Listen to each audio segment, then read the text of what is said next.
Hello, hello, hello, ladies and gelatins. Welcome to Thursday, where honestly, this is gonna be a pretty chill Thursday because we're right in the middle of finals week.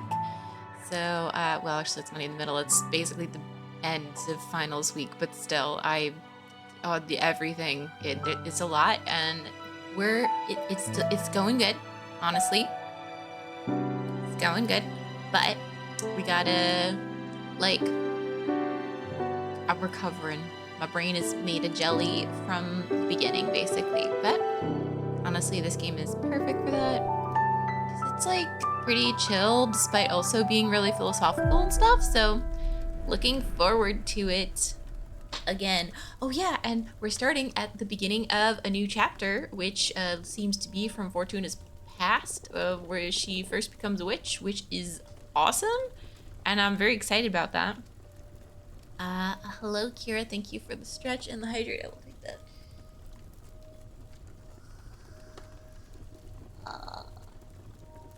Uh, stretch. I can fall asleep. I actually did. I fell asleep a little bit today. I woke up. I felt kind of worse, though. So I was just like, oh, maybe I should wait to sleep until it's actually sleeping time. You know, sometimes when you take a nap, you wake up and you're just like, what have I done? What did I do to myself? You know, it's crazy.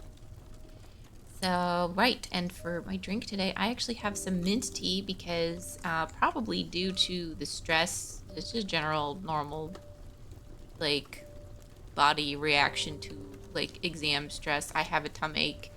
And I heard that mint actually is really good for digestion, and I didn't know that until I Googled it. And I'm like, well, I have some mint tea. I'll make myself some mint tea. Can't tell you if it's helped yet, but you know, we'll see. Oh yeah, class ending. Ooh, final class. Do you have a test or anything? I don't know if you can hear me, but it's all good. Um, I hope you have a good time at class. Yeah, I submitted a project for my NLP class, which, oh man, there's a lot of drama with that class, but we won't get into that. We'll get into the fact that I made a project that it wasn't super related to NLP, but it was related to words, and it was important to me. And it was part of like building towards a project I actually want to make for myself. Um, and I actually, like, it turned out cool, and I was actually like, I had a really good time programming it. I had a lot of fun with it. I might have even mentioned this before. I don't actually remember at this point, but I got 100 on it, despite the fact that I didn't think it was relevant. I even mentioned to him, like, does it really count as NLP? He's like, yeah, it involves words. And you think it's cool. Like, we were gonna follow the rule of cool here. Like, it's a cool little program. It does cool stuff. I'm like, okay, all right.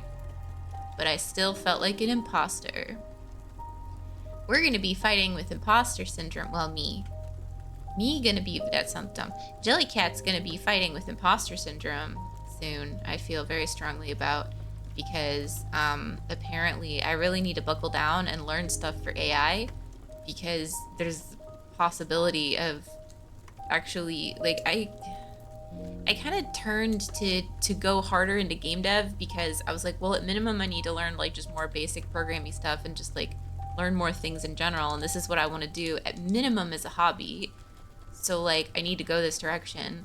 But then, like, talking to my AI professor, and he's like, oh yeah, no, this is the kind of stuff you could get a job with this sort of knowledge, and this is our sort of thing, and we're going to be talking more about this next semester, and it's totally possible. And I'm like, oh no, I'd kind of thought that it wasn't actually possible anymore because of reasons, and feeling just completely out of my depth, and everything being like, feeling like it was over my head, and then realizing, oh, actually, maybe if I buckle down and learn statistics better again, because like we did a really, actually, like, we had an amazing statistics class the first year, and I really liked it, but the problem was that like the terms didn't stick.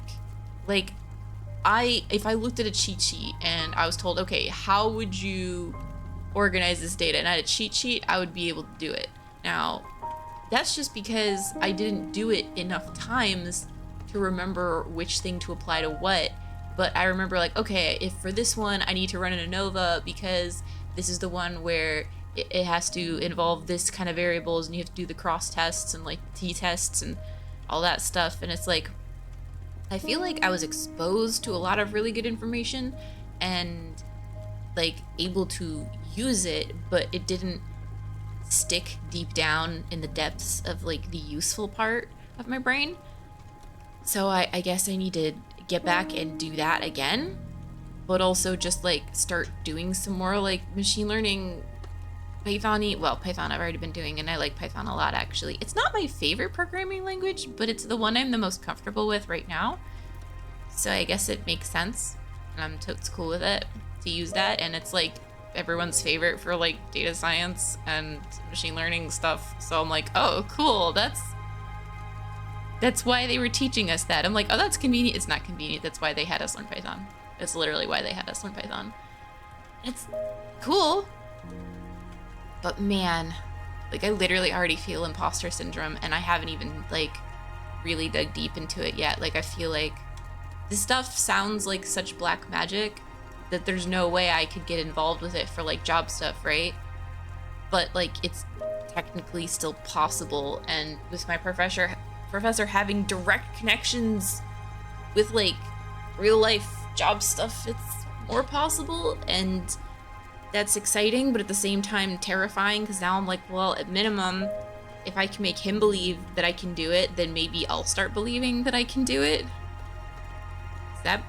Is that how I validate myself? Is that how I start believing I can do things? As if like I can convince someone else, then I'm convinced? Or do I have to convince myself first, then I can convince him? I don't know. I think it's actually this time it might be the other way around, and that might be kind of where the imposter syndrome's coming from. Having someone believe in you when you're not ready to believe in yourself because you haven't proved yourself to yourself yet. I don't know. It's a complicated problem. So yeah, who knows? Maybe we'll run into some, I swear, if we run into themes of imposter syndrome today for Fortuna, like, fate will be real. I guess we'll see. Okay. Please wait here. You and you will be here in a minute. What is this? Am I dead? Don't worry. You're not dead at all. I shouldn't say a lot more, though. Why not? Protocol. This probably doesn't mean much to you, but you're extremely lucky. Yuanya is an exceptional witch. You couldn't be in better hands. What? Come again? Oops, said too much. Everything's gonna be all right. I must go. Just get comfortable. But, bye. So yeah, Fortuna just like walked into the sea and then just ascended. I can click things. Oh, it's so warm. This feels nice. This place is actually super cool. I wonder if it'd be too expensive to rent for a nice getaway with those fools. Will I ever get to see my friends again? What else can I click? I don't recognize those stars. Where the hell am I? Oh yeah, she would know about the stars, wouldn't she? Just get comfortable. Huh. My clothes are still wet. How did I get this much sand under my swimsuit? Shit, still have the keys of the food truck on me. I hope Eva and Patricia managed to get back home okay.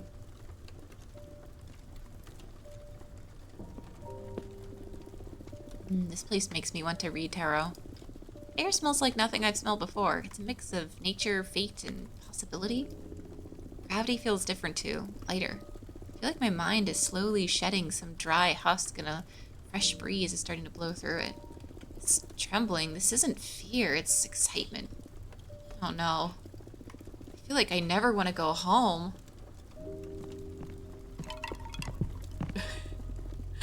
Oh, I see. Yuanya is not human. I love you already. Relax, I'm here to look after you.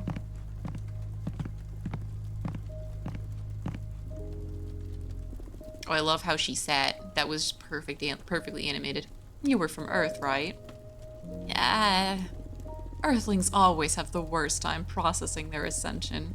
Your collective subconscious is too cynical. Your society rejects magic with a strength unlike any other in this universe. Just let it sink in. This is something good, I promise. Dear Very observant. My kin are what human witches call deer folk. Oh, and you are a human witch, by the way. Is this really happening? Yes, congratulations, you ascended. Please don't be afraid. I'm not afraid. This is the best day of my life. That's how I feel too. 32 cycles left? We have a time limit? Uh-oh. Maybe that's bad. I guess we'll see. Oh, Abermargreth. Do like this. This has got to be real spooky. Look through the window. I didn't really like figure that that's how that looked, but I guess it makes sense. Election J has just been announced. We are merely 32 cycles. Oh, it's from the election scene, which we already know we're gonna win, so that's pretty cool. We have everything we need. Let's get this to work. First of all, thank you so much for your help, Greth. Sure, happy to assist. Sorry for the interrogation earlier, but never in her mortal or witch life have I known Fortuna to fall for anyone. Needed to check what your deal was. No problem, that I pass. You both seem equally self-absorbed, so I guess you won't clash much. Hey, what does that mean? Just teasing. Enjoy yourselves. Now, the most critical point is, what do we do with this massive behemoth? Ah, that. What do we do with your sister savior? What could we possibly do with the help of an almighty being older than time who's able to grant wishes? Can you make everyone vote for us? Yes. What are you willing to pay in exchange? No need for that. Fortuna's a wish granter herself at this point. She already wrote we'll win the elections. Why bother doing anything then? I am compelled by some cosmic force? Oh, I see. We are sentient puppets at this point, aren't we, Fortuna? Would you like me to write you some free will? Let's at least be snarky about it. We haven't explored how well the deck fares against paradoxes. That's an interesting line of investigation. Ahem. Let's focus on the task at hand, please. Oh, sure. What can a behemoth do for free? I could disguise myself as a familiar and deliver messages. I can harvest energy. I can spread rumors. Interesting. And I think that's about it if we don't want to draw too much attention to my powers. It's already more than I expected, so great. Happy to surpass your expectations, oh dominant sister. Which grimoire of clowns did you find this one in, Fortuna? Let's check the vibe of the coven first. Programs have already been made public, so witches are starting to form their own ideas regarding this race. We can tap into the minds of the coven with the dream ball. I guess that's the dream ball. Dream ball. It allows us to get real-time readings on our community's desires and expectations. Hence, we can filter the current vote intention. Oh my god, there's the whole thing. Someone really likes making GUIs. Hello. Am I stuck down here? There we go. This will be a pivotal tool for adjusting our strategies as the race progresses. Every action we perform, and the actions of our opponents, of course, will affect the Coven's sympathies, and that'll be reflected in the Dream Ball readings. Now we got 25%. Added some men's runes to filter vote intentions by demographic. Go ahead and browse through them. I encourage you to put some time into familiarizing yourself with the characteristics of each group. You not only need their votes, but you also plan on becoming their leader, so you'd better take responsibility to do some studying. Luckily for you, your sister's one of the Coven's archivists. Already wrote down a comprehensive demographic analysis for you. Took the liberty of placing it all in your library, so when you have some studying, time to do some studying, go down there. Whoa, thanks a lot. Got you. Now how are we gonna operate? Fortuna, you won't be able to accomplish much by yourself out there, being exiled and all, but we will act as your will outside this room. Just let us know what you want us to do, and we'll set out to do so. Could be promoting some point of the program, looking for allies, gathering intel, harvesting some energy for your deck. Bear in mind that these tasks will take between 3 and 5 cycles each, so plan accordingly. Understood. But wait, what do I do while you're all out? They complain about this chapter of the game. I guess we'll find out. I mean, regardless, I'm gonna win, so at minimum, it's nice to know that, like, I can't mess this up. Do your homework. Do some studying, make some cards, or jerk off to relieve the pressure. Trish! What? It works, trust me. It's so gross. As the race progresses, you'll have to meet some prospective allies or even rivals here in this office, so don't worry, I don't think you'll get much idle time. Okay. Everyone ready? Any doubts? No, ma'am. Ready to support Fortuna till the finish line. Good. Let's conquer all. Well, rather than conquer, let's have our sisters put our trust in us. Yes, of course. It was a figure of speech. We can never be too safe with you. Oh, almost forgot. Got something for you, Fortuna. Myself, personal growth and self-realization. Oh yeah, we picked that like a million years ago. I guess we'll see what happens. Last year, I spent a great deal of time cataloging the Coven's texts and treatises. I think that's how, I don't even actually remember how it's pronounced. On objects of power. Treaties. I think, actually, than treatises, because that's a different word, treaties. And there was one specific object that kept making me think of you, here. The root of a plum. Swallow it and it'll increase your powers of persuasion. Oh, wow, thanks, Patrish. It'll live in your stomach for decades, liberating the very essence of willpower, atom by atom. It'll also siphon away your self-doubt. It'll be especially handy for debates against other candidates. Oh, I would love one of those. Give me one of those, please and thank you. Or for striking deals when dealing with visits here at home. That's just perfect, thanks so much. Got you covered. Harold would take it once. I mean, it's not the same as Adderall. It only shares some similarities, I will say. But, I mean, I getcha. I getcha. Anyway, let's get to work. Let's make sure we all have a task and get this ball rolling. Stay motivated. All right, tasks. Okay, so let's take a look. Okay, novices actually don't like us that much, which is interesting. I kind of thought they would like us more, especially like why are novices like Jasmine is more? Oh, I guess because they don't really want even more newbies to deal with. Juicers like Jasmine the most. I mean, this makes all the sense in the world. Explorers, academics, Jasmine, oracles. Okay, so we're a huge hit with oracles, which is kind of where that big percentage is coming from. For the most part, we're not doing super great in any other area. Yeah, I don't really need to look at these other programs again. Let's just talk to people. I'd like you to... look for allies and opportunities. Nice, have some ideas in mind already. See you in a few cycles. I'd like you to... promote our program with novices, actually. Some very good ideas how to draw witches towards our program. I'm on it.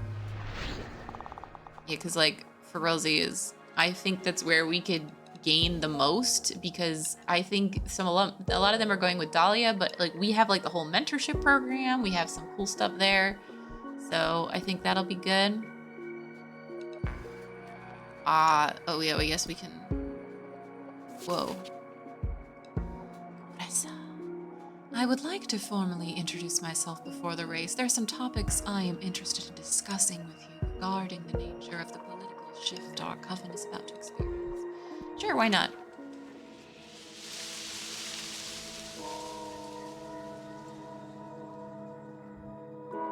Whoa. Hello. I am Gupresa. Nice to meet you. Welcome. I'm Fortuna. Nice to meet you too. Thanks for having me. I wanted to introduce myself formally before the race becomes hectic. That's so kind of you.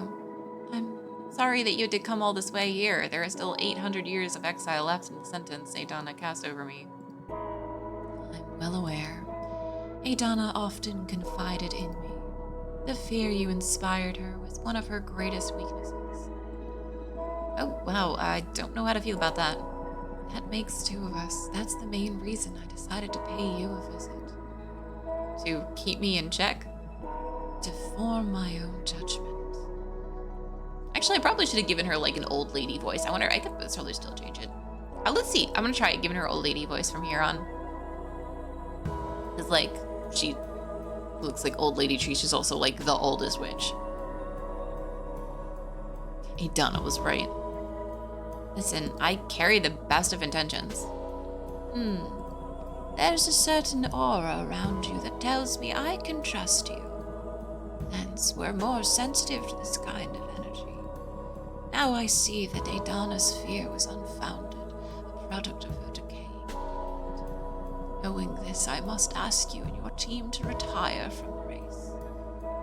Yeah, that's a better voice. I like it more. What? Why? You are too close to your human side to properly govern a cosmic coven. That's what made Adana such a great leader.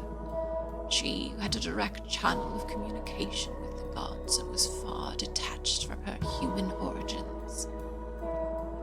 On the other hand, you, Dahlia and Jasmine, you have an uncountable number of human flaws. Fear, pride, envy, greed.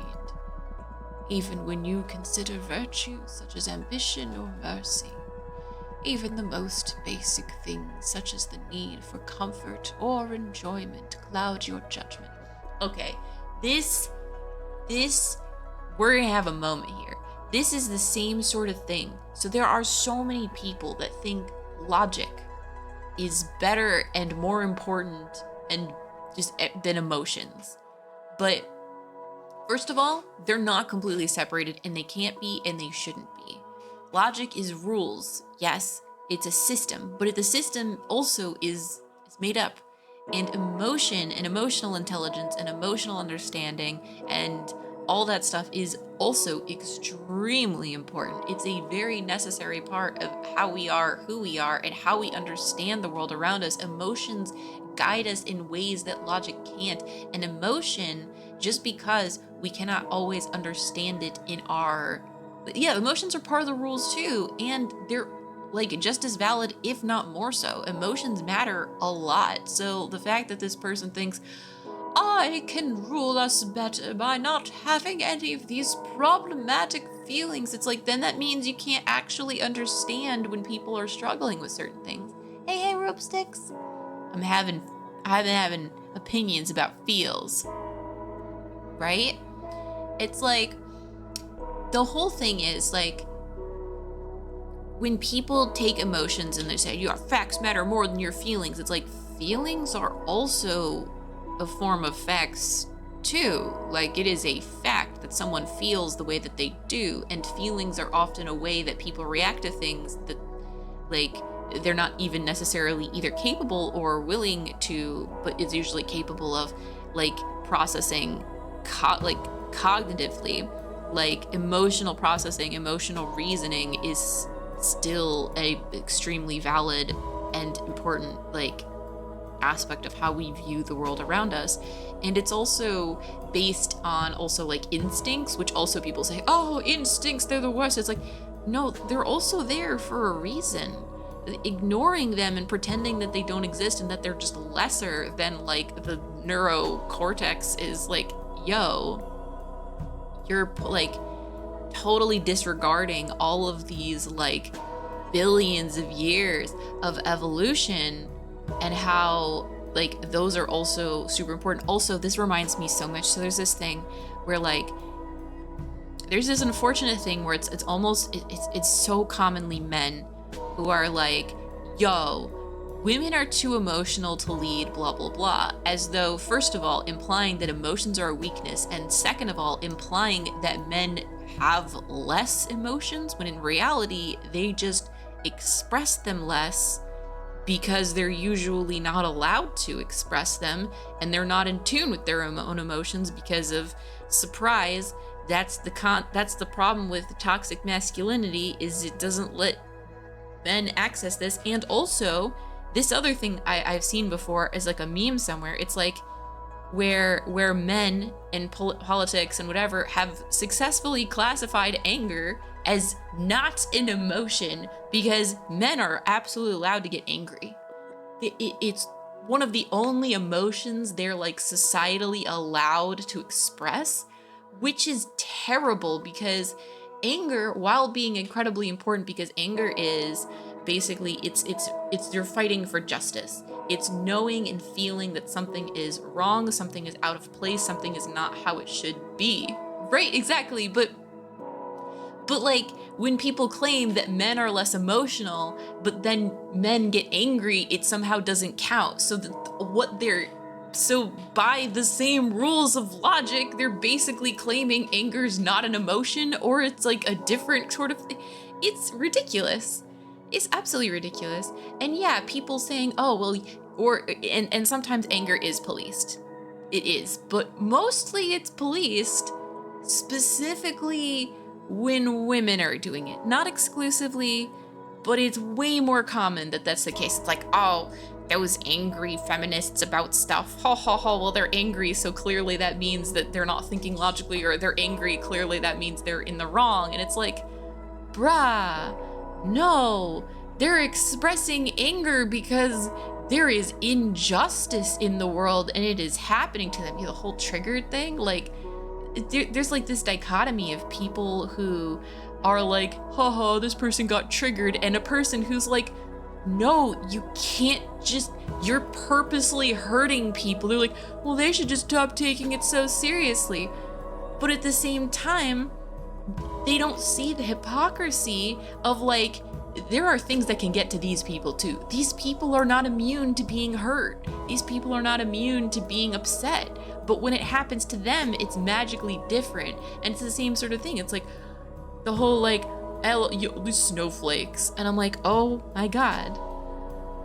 It hurts when people use like snowflake as like this whole thing, because it's the same thing where it's like most of the people who get so upset and call people snowflakes for having different opinions and wanting to care about how other people are perceived and such, it's like, first of all, there is a wide, fuzzy spectrum to everything. Like, nothing is that black and white. Almost nothing in the world is black and white.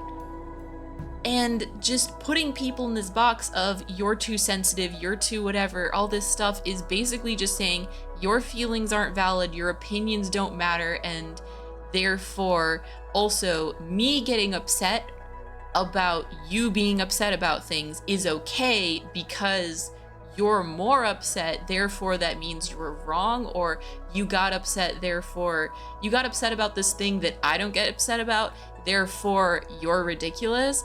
And it's just, I cannot comprehend this stuff. And it doesn't even matter if you approach it completely calmly and completely whatever. They see inciting emotion as winning,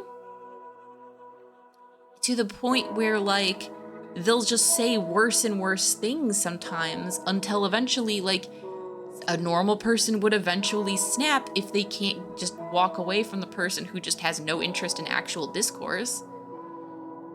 And then they'll be like, haha, well, now you lose because I made you upset by purposefully making you upset. It's like, it wasn't even, and the worst part is 90% of the time, it's not even a battle. 90% of the time, it's just a person who has a different opinion, who is having a discussion with someone or pointing something out to someone, and the first person just getting so upset about like, well, she's like, oh, hey, maybe you shouldn't say that kind of thing anymore. It's like, what do you mean I shouldn't say that? I can't say anything anymore. It's like, who's the one getting triggered? Who's the one getting upset about this? Who's the one so worried about being perceived poorly that when someone says, hey, just so you know, like, people might perceive you poorly if you talk like that, instead of like taking that to heart and thinking, yeah, okay, all right. Even if they sigh and say, ugh, fine, you're right, in this day and age, I'd take that a million times over than someone immediately getting defensive and basically saying, no, it's not me who's wrong, it's everyone who gets upset about my words who is wrong. Despite the fact that like people have every right to be upset about the words. Like, even me saying this, I guarantee there are people listening there are people who could listen to this and get upset about this. And you know what? Those feelings are valid. You're allowed to be upset and disagree with me. That's okay. We're allowed to disagree. And you're allowed to be upset. And being upset is you telling yourself that this doesn't sit right, that something about it is off, and you want to change it, or you don't think this is the way things should be. But it doesn't mean that I'm not allowed to have this opinion, that I'm not allowed to say it also. Like, the difference is, like, when people are worried, like, oh, I'm not allowed to say these things anymore, it's like, it's about trying your best to just hurt people less with your words. That's it. That's the whole thing. Just try. I mess up. I make mistakes. But I try because, and it is hard, and things do change. Like, there are words I said in my childhood that are now not allowed to be said anymore. And guess what? It does sometimes suck, because sometimes you have a habit and you say a thing and you're like, oh man, I totally grew up saying this thing, and now but that is actually, first of all, a natural, like, linguistic phenomenon, that, like, words that we use for something then become either, like, less powerful or more powerful. And, like, everything in the world changes, and it's fine. And it's also okay to be like, hey, this is hard. That's a lot.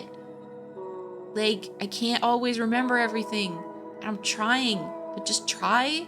It's the people who just don't want to try that it's hard to deal with, because they're the people who are just, like, in the same mindset of things should be this way because they were, or because it's easier for you. Think about it. Like, who is the change matter for? All of the people who are saying, hey, when people say this thing, actually it does kind of suck, and now that we can actually say this out loud, be like, well, I've been saying it for years. It's like, well, okay, so say it in your tiny little small group of friends, or maybe just, like, try to work on building the habit to just not, because is the word really that important to you? Are these words really that important? Is it really just that it's hard to change and people don't want to admit that, as opposed to these words being so important? Like, concepts change constantly, and it is hard that the world isn't black and white. It is really hard that everything's fuzzy. I get that, like, the concept of gender is simpler if there's two black and white options, but when people come out and say, hey, actually that's never really how it's been, and it would be cool if we, like, stopped talking about it in that way, because I think it'd be more, like, better if people could feel like they could belong more in a society like this, and at minimum think about it like an experiment. Maybe the experiment will fail. Maybe people will decide that, like, hey, maybe there are too many pronouns. Maybe we'll come up with even more. Maybe the way we use pronouns will change. But, like, that's part of change and experimenting. Let that happen. Let things change. Let people try things out. Let us see what happens. This is the only way we can figure out if something might be better, is by trying something. Like, if things always stay the same, and people are saying, hey, maybe it would be better if we tried this other thing, and you say, well, I don't think it'd be better because it doesn't affect you personally, well, cool, but maybe it's worth experimenting to see if it works for these other people who also matter. Because then when one day something happens to you and you're like, hey, I don't like being thought of in this way, I don't like being thought of as this kind of person, I don't like being put in this particular box or in this whatever, then we've already built a society that's like, cool, let's experiment with how we call people, with how we use language. Let's experiment with that. Because language is a made-up construct that it's actually, no, better. Language isn't a construct, it is. But language, more accurately, is a contract. It is a contract in that language only exists in that it has to be more than one person agreeing that a thing, that words and sounds are used in a specific way to refer to a concept, an idea, a person, a thing, a movement, an action, a feeling, just anything, you can name it. We come up with words for things that make no sense until you have a word for it, and then, like, it does. We come up with language in the fact that, like, memes, memes are a new form of language. When you, the fact that I can reference like a meme, like I can reference the like squinty eyes Fry from Futurama, or like squinty eyes Leonardo DiCaprio from, I think it was from Inception, and you'll see the image in your mind and you know the feeling that that expresses because the way the meme is used and when it's sent. That is language. That is a visual language. That is similar to iconography in the same way, in a similar way that like Chinese is used. Like, we are experimenting with language constantly, and to say that like things can't change because they haven't is completely false, because things have already changed so much in the past 10, even 5 years. The amount of times people will like send or reference TikToks or small shorts on Instagram. The fact that those will go viral in different ways than they used to is also language changing in totally different ways. The fact that people say unalive, and I know some people hate it, and guess what? You're allowed to hate it, you're allowed to not like it, you are allowed to personally not use it. And you're allowed to tell people that, you're allowed to have an opinion like, man, I really don't like the word unalived. But you can't police other people and say, hey, you can't use that word because that word doesn't personally hurt you, you just don't like it. And that's okay. There's a difference between things that hurt and things that are just kind of icky for you. Like, you don't need to yuck someone's yum. Like, don't yuck people's yums. But don't let people hurt you. If it hurts, say something. Like, this was I feel like I really took this one and like went off for a moment, but like I literally have so many opinions about this, especially after during this major.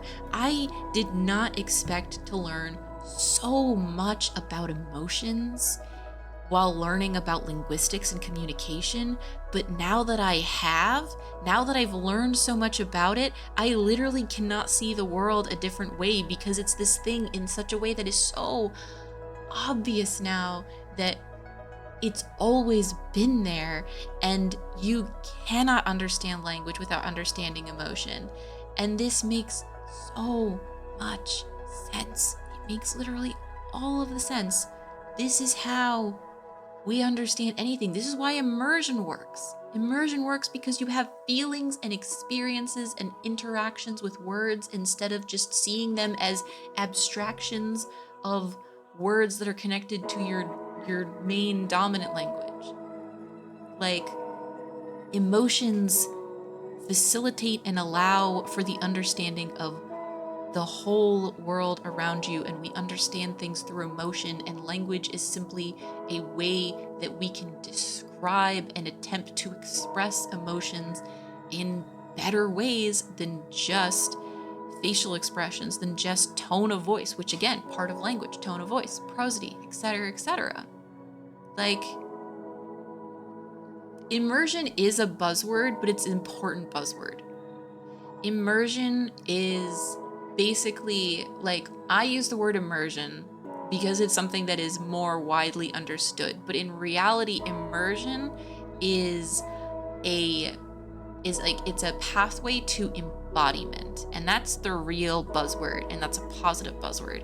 Embodiment, in that when we embody words, when we embody language, we don't just understand it, we feel the word. We feel the connections of the word to other related words. We feel the word in relation to senses, like the sensory motor processes. We feel the word in relation to our experiences. We remember times where the word was used. We remember how it sounded. We remember how it felt when someone said that word around us, or we remember it connected to something delicious, or connected to like a sign on the road even.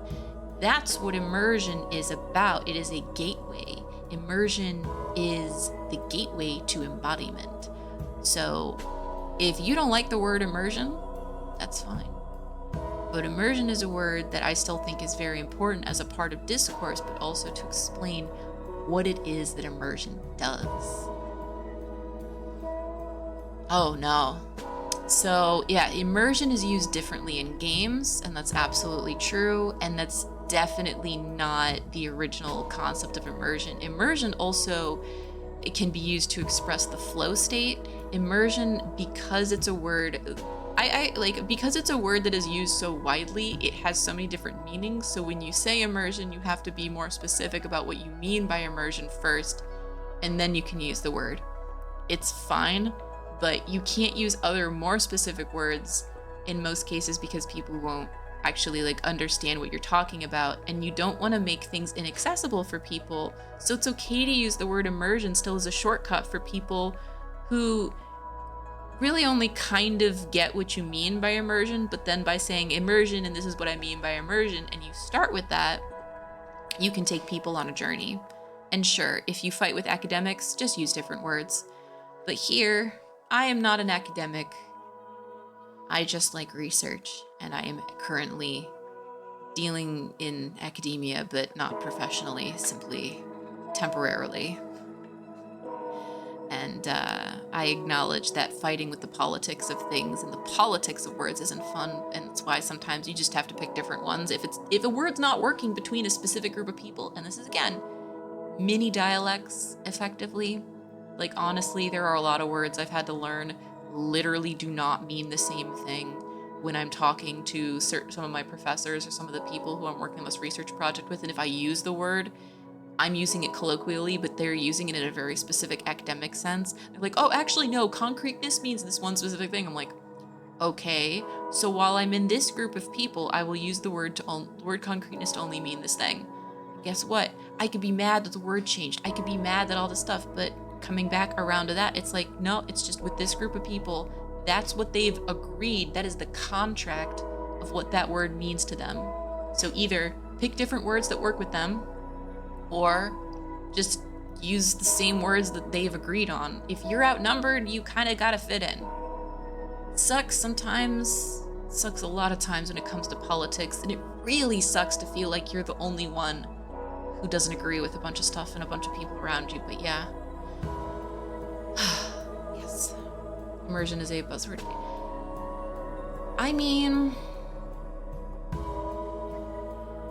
I would say immersion has become a lot more mainstream since then, especially since when I went to uni in the States, the word immersion had not become so widespread, and it literally just meant like getting like a flow state in a game and feeling like you, honestly, the feeling of kind of embodiment with the game, and like you weren't really thinking about the fact that you were playing a game, you were thinking about what you were doing in the game. That was really it. That was what immersion meant. And now, but people didn't really think about it that way. So if I talked about immersion, I would sound hoity-toity. Classism, I would say, yeah, elitism. Academic ease. Now it's more widespread, it's used in a lot more things, and so the meaning has become different, and some academics will specifically try to be like, oh, it holds this old specific meaning that I've decided that it is, but that's not how words work. That's not how words work. I will say, though, I have occasionally abused, for good, I have occasionally abused my native speaker privilege because I am almost always the only native speaker in the room around here to basically force my opinions about words, or to occasionally, when a word is being used in an academic ease way, I will be like, no, you can use it that other way too. And because I'm the native speaker, it is much harder for them to say no. Because now they have to think, oh, well, if a native speaker says that, maybe it's true. And even just them questioning themselves is amazing. So yeah. Yeah, Rules of Play. Oh, yeah. Hey, Rules of Play, isn't that book? Is that the book that is like yellow and light blue and has like a little something like a cute little platformery thing on it? Is that the one? Because if that's the book I'm thinking of, that game design book I loved, and it was one of the few I was really happy to own, and oh my god, I don't own it anymore because it was too heavy and I couldn't keep it. That's actually really sad. I like that book a lot. Sometimes I still have to mourn the things I lost from all the times I've had to move. But at the same time, I also have to remind myself of the whole things you own eventually come to own you. And it's okay that I have lost things because I don't need them, especially since I can own them digitally. And it was nice to have, and they're filled with memories. But I still have those memories. Yeah, no, it was like seriously, I think my favorite from when I was studying game dev. Yeah, I'm not even surprised. It is the one with that cover I mentioned. I guess I'll find out. I'll look it up later, honestly, because I'm curious if it's that one. Because yeah, I hope I'm able to still do game devs. No, I will. Not hope. I will. I will make time. I will make energy for it. I will make sure that game dev is something I always get to be a part of. I remember covers. I'm gonna look it up now. Actually, I'm gonna do it. I cannot be stopped. I'm a Google monster. Rules of playbook. Play. It is! Oh my god, I remembered. It is. It is literally this light blue and yellow, and it's got these little clouds on it, and it's amazing. And it is still really expensive. Okay, it's actually not that expensive for a textbook. For a textbook, it's not that crazy, but it's a good book. The cover's really cute, and I had it as a hardcover too, so it just felt really good in my hands. I loved it. Is it kind of... sometimes, you know, I wish I could go...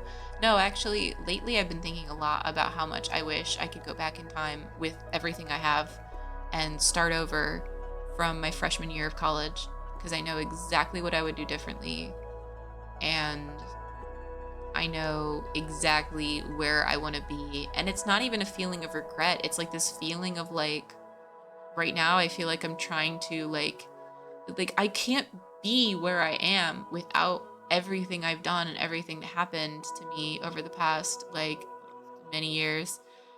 But I want to take that and just have more time and not feel like I'm so behind on everything. And I know it'll be okay eventually, but I want it to be okay now. I've never been known for my patience. It's definitely my weakness. And I talked about this last time, so I don't need to talk about it again, but it's still a thing. And oh my god, I've been talking about stuff.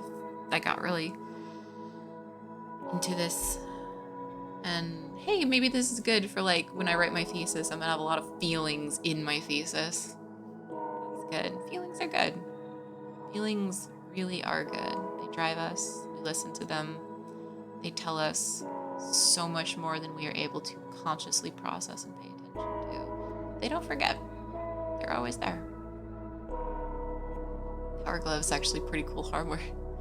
Oh no, the Power Glove it's cool, but like it's you can't use it effectively. Like it's very bad and super buggy, but like it did do some cool things and it was very innovative. We're all happy Power Glove exists, but at the same time, there's a lot of reasons it didn't become popular. Use it effectively. You played on it, but like for how long? And like this is after I'm sure it was like very, very specifically taken care of so that like everything was working perfectly, because there's too many of them just aren't. I've played with one too, actually, a long time ago. It was fine, but most of the games, honestly, themselves were just like, I wish I just had a controller. It would just be easier. Just because it's capable of being used doesn't mean it's the best tool for the job. Need for comfort or enjoyment to cloud your judgment. Flaws, flaws, flaws. You're a psychopath. Okay. Without feelings, can you truly care for your peers? There are many beings in this universe that are better suited for leadership than your kind, precisely because of this lack of human feelings.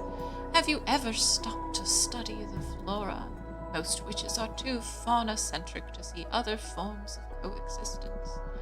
As a tree, my entelephy is that of growth and community. I lack individuality. I'm just part of a forest. We, the plants, grow, expand, and nurture all around us. The majority of us don't need to focus, don't need to feed on other living beings to prosper. That basic fact alters our whole perception of reality. Human existence is built on top of sacrifice, that you are immune to innumerable forms of brutality. You are a devourer of worlds, and we, the plants, are their healers. That's not actually entirely true. There's a lot of carnivorous plants, and also there's a lot of, like, plants literally do sacrifice for other plants. Like, you know, most of the time they share. Like, old trees and old growth will share with baby trees and help them grow. But at the same time, there are tons of plants. There are tons of parasitic plants. There are tons of plants that, like, literally mistletoe is a parasite on trees. I didn't even know that till I came here because I'd never actually seen it before. But, like, it's little balls. I thought they were like nests, but no, it's just mistletoe being little parasites. Like, and yeah, nature, even plants, nature is cruel. Like, just because you don't literally kill and eat other things, you personally, doesn't mean that other plants don't. And it doesn't mean that these other plants, like, yeah, nah, it's the whole thing. Let me ask you a question. What is the most important quality in a leader? Oh, this is a great question, actually. Not all plants, lol. It's not intelligence. It's not selflessness. It's, I think, like, integrity. I don't know. Yeah, it's a great question. I was to elevate. The problem with the word integrity is, like, I literally don't know what it means when she says this, because I have heard the word integrity to mean a million things. I think I would go with empathy, because I think to be a leader is you need to understand your people. Like, you need to. A very useful trait to understand the fear and needs of your community. Probably the trait in which I am most lacking, but empathy is a double-edged sword. Historically, empathetic leaders often crash and burn, overwhelmed by the contradicting angst of their people, a characteristic that can quickly turn to weakness. Maybe, but selflessness. That's the most important trait in a leader. To put the group's needs before your own. And even if you invented the word, humans aren't capable of it. What? All those emotions we talked about before, that's what makes it possible. Satisfaction, respect, honor, friendship, the list is endless. Humans are capable of selfless actions, but not of selfless existences. Yeah, but if you do that, then they're just automata. A leader deprived of that is just an automata. And what's the problem with that? A leader needs drive. Wait, that's me. A leader needs drive, a vision. They need to take risks. And gamble with the future of a whole community. Yeah. You put your trust in a leader because you believe in the change they propose. Otherwise, you're just appointing an administrator. And what's wrong with having a fair administrator? Stagnation. Unlike plants, we consider movement to be a symptom of life. I see. So that's what you and your sisters value over stability. I mean, yeah, considering the fact that, like, the coven would have had to start to exist in the first place, so you can't have unchangingness because something has to change. Also, you should constantly be iterating and changing and making things better. Stagnation is almost always bad. It is almost always literally the worst. I'm afraid human-born witches are like that, yes. Thank you. You've helped me understand our coven better. Listen, what I say? You want me to read your fortune? Would you do that for an opponent? Of course, my priority is to help the coven. Oh my god, lie to her face. Very well, let's see what fortune has in store for me. She has no idea. Actually, no, she knows. She knows what I'm capable of. Tell me what it is you wish to ask the cards. There is only one thing on my mind, something really dear to me. Will I be able to safeguard Adana's legacy? Why does she care so much about Adana? She's a tree. At the expense of some of her sisters, but sure. Can do so many things. Please don't poison the reading with your resentment. That's improper of an oracle. You're right. I'll focus on your honest will. Think about Adana while I shuffle my deck. I don't plan on doing anything truly cruel and evil. This is a fun one. This stickophobia. Walk the road alone for everyone to see. Whispers from everyone you love. Paint the most horrific worlds. Exploring the fears of your peers will grant you knowledge. The light of your flames brings forth trouble.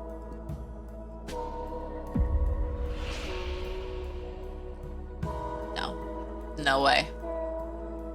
Yeah, the Coven will idolize Adana and her sacrifice. Most will follow her philosophy, even if it's not the official rule. Nope. You will steal one of Adana's masks and drop out of the race. You will leave a coven and start a cult to follow the mask's whispers. No, the pressure of this race will become so unbearable that you lose your mind. Nothing will matter after that. The Coven will respect Adana's contributions, but as time passes, it'll inevitably progress towards new ideas. I actually really like this one. I really like this one. This isn't even evil.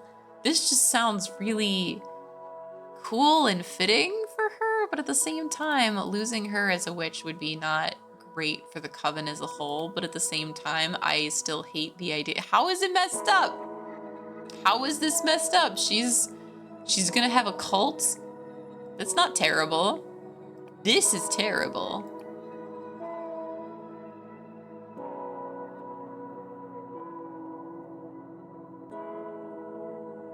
Like, I mean, some people might respect her contributions, but for the most part, I don't know. What did Adana actually do? Let's see, faces. Well, yeah, like... Still, though, I kind of like the idea of her just doing her own thing.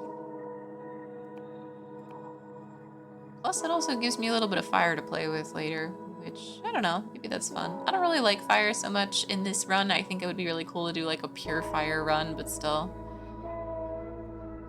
Please do commit divination crimes. I mean, her dropping out of the race definitely makes things easier for us, but at the same time, again, losing her... You know what? We've been really good. We've been really, really good and trying to do our best for this. Like,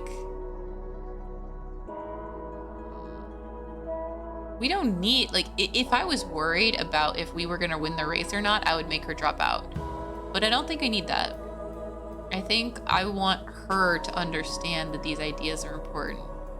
Maybe she can change. Maybe she can learn. Because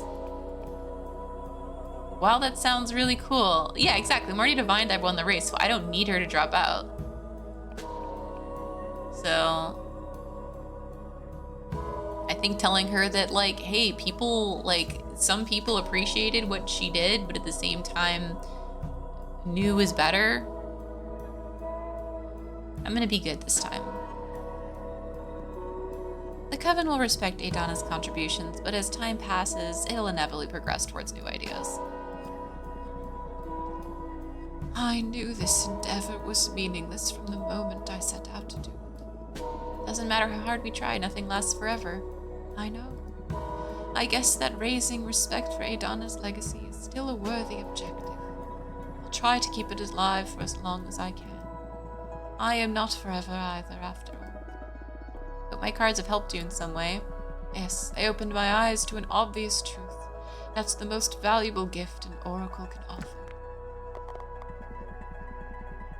Thank you for allowing me to peek into the future for tomorrow. And thanks for having me at your home. Like, she's actually been really nice to me. I disagree with her. So I don't think I need her to, like, leave and do a cult thing and all that. Good luck with the race. Good luck to you too. Like how she just melted and, like, withered away.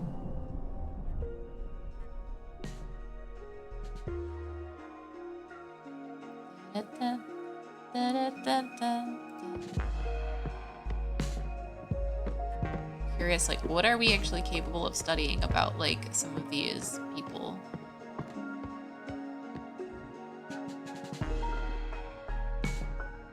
Yeah, actually, I want to see the demographic analysis. I'm curious. Demographic novices, the freshly ascended witches in training that still haven't found their calling. Though bear in mind how time works in this immortal society, some novice find their place in the first few years, others take decades. You don't need the approval of anyone to stop being a novice and join the ranks of the producers, academics, or explorers. On the other hand, warriors require tests first, and to become an oracle, as you're well aware, another oracle needs to dream about you. Strategy guide. The novices are usually pushed around by the rest of the witches, so they welcome any initiative that increases their rights and opportunities. Okay. I want to know about the academics. Witches so absorbed with the mysteries of the cosmos, they rarely do anything besides study it. Well, that's all I really need to know. They are one of the most, if not the most prestigious demographics, since they're constantly furthering our craft and talents. You don't necessarily need to be old to be wise. Academics are the oldest demographics on average. They are the biggest elder representation. Press is one of them. She might have slight advantage in this front. They like the quiet control, respect protocol. They're pretty well off, so they want to be. Okay, so we got the conservatives. Producers. These have a penchant for milking the cosmos, be it gardening, mining, sewing, distilling, dark matter, you name it. They pride themselves on providing. Without them, we'd all lose many comforts, to be honest. Producers and academics have an almost symbiotic relationship. They fund academics' endless research, and in exchange, they reap the latest technologies for furthering the exploitation of this universe. Yeah, that more or less how it's supposed to work. IRL, but like we have taken academia and we have so separated it from, like, we barely fund academia. It is extremely poorly funded, while at the same time also like eating funds in very creative ways. But even that is worth it versus whatever. But the politics of it are just. But because it's so poorly paid, also you get a lot of people who just don't want to go that direction because they don't want to be constantly relying on grants and constantly being pressured to publish more and more. Like, it's a lot. It's hard. But at the same time, you can do research in like companies, and for a lot of people that's better. Like, you get the money, but then you also lose out on the freedom. And that's a really big deal for a lot of people because they specifically want to study like most people who go into research have like a specific area that they want to explore, they want to discover, they have a question they need answering. And if they go into research at a company, unless they find a company that perfectly matches up with that, they're going to struggle.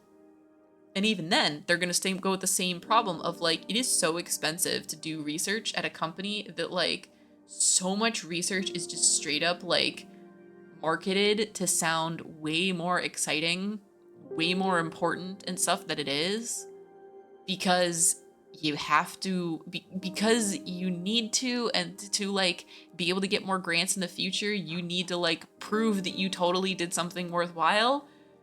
The only other thing you can do is go the opposite direction, and if you prove something isn't really the case, then you can be like, hey, this isn't the case, and maybe people are saying it is, and you can try to like, hey, actually, maybe these people are wrong and the way they did their experiments is wrong. But then it's a process.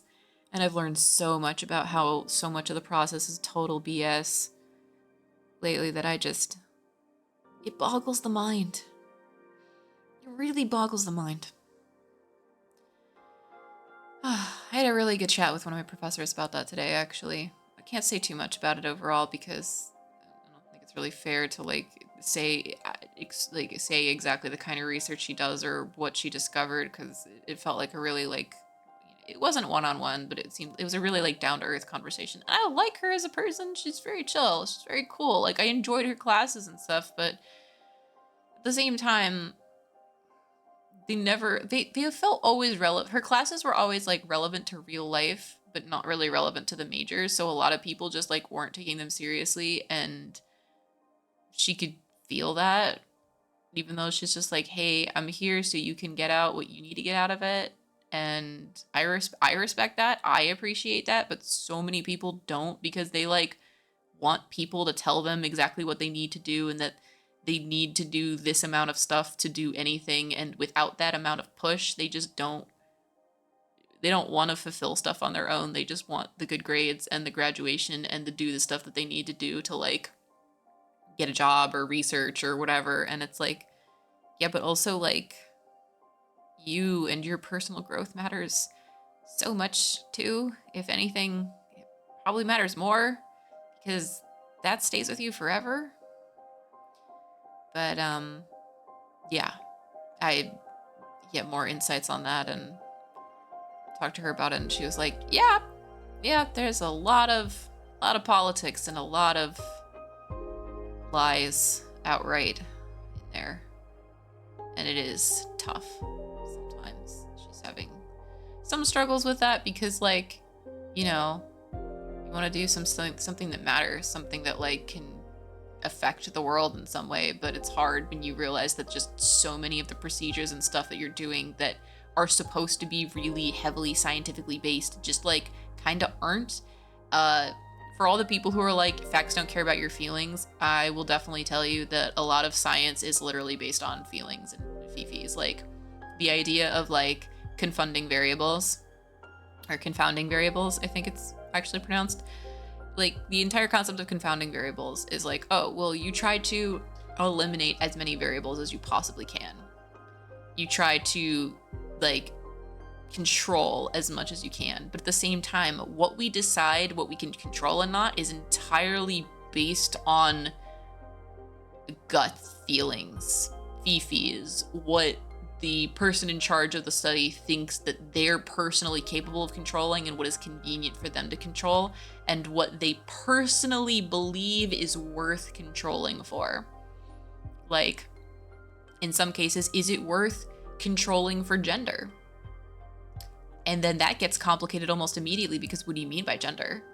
Like, do you divide people based on male, female? In that case, then do you like exclude people who don't fall neatly into those buckets? Do you define it based on, like, if you do include those people, then do you put them in a separate bucket that's separate from everyone else?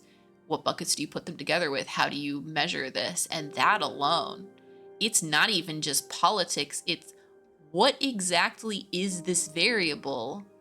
Why does it matter? In what way do you think it's going to affect the study that you're trying to control so hard for it?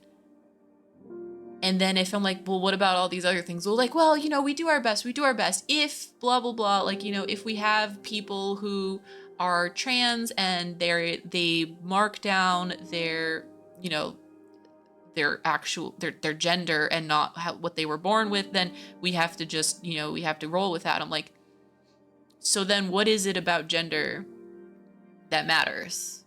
If that's totally fine and if that's going to be how it is, because obviously like outing people or forcing people to out themselves is bad and completely unethical, and the ethics committee would 1000% not fly for that, and they shouldn't. But like, then what is it about? Like, what is about gender? Why are we separating for gender for something with linguistics here, when it's a study that has nothing to do with how, like, the study has nothing to do with gender. Nothing. Absolutely nothing. There's nothing involved with gender with it. Nothing at all. But we got a control for it? Because fifis. Because the person in charge of it thinks that it is worth to attempt to control for it and believes that we are capable of controlling that. It's the same thing where, like, so many of these studies, they don't allow people who have depression, ADHD, anxiety, etc.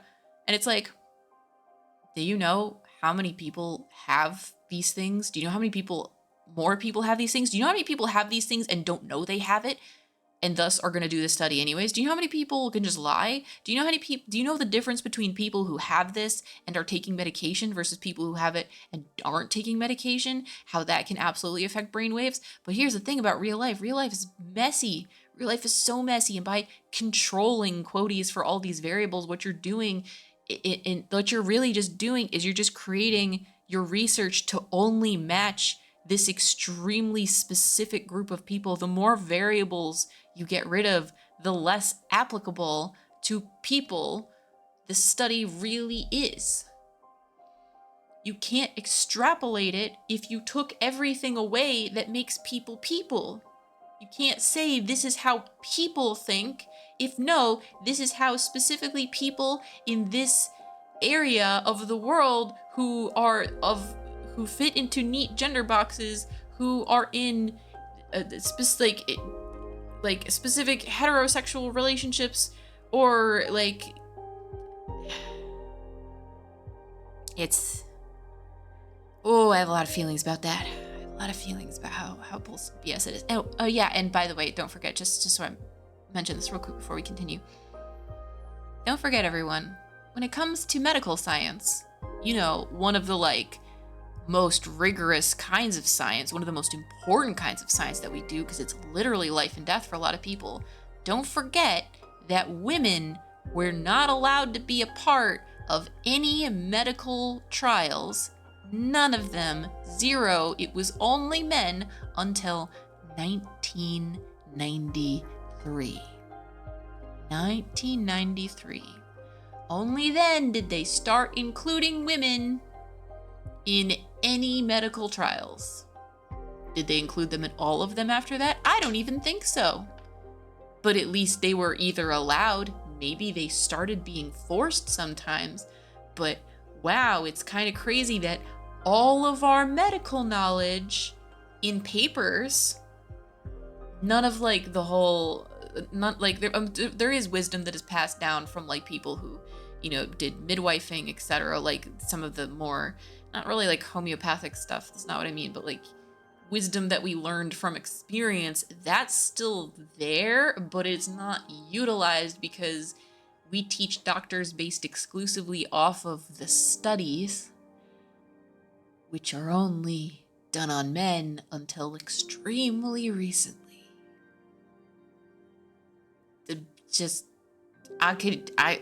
I feel like I'm gonna have an aneurysm just thinking about how insane that is. Also, like the thing where we didn't think babies felt pain and didn't give them, like infants, we didn't give them anesthesia for surgery until like the 80s, the 90s, something there.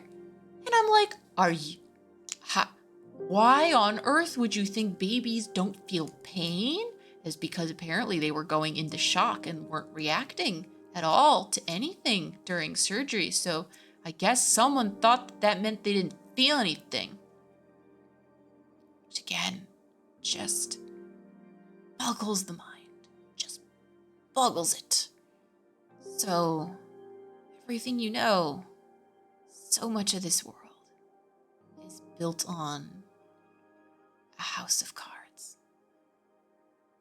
And yet somehow the fact that anything in our society works at all is nothing short of a miracle. Great stuff. Jasmine is one of them. She'll have the upper hand with this demographic of producers. They've historically felt underappreciated and overworked to cater increase their quality of life and relevance. I mean, that'd be cool. I don't really know how I could do that by just having 5 tenants, but you know, we do what we can. Done with the demographics. Maybe we can make a card. We have so much energy. We should make a card. Absolutely. Let's try this thing. This is our background. We can have something with air. Oh, can we have like a, do we have anything new and spicy? No, we don't really want to use Fiery Boy. Oh, we can have this guy there. He seems nice.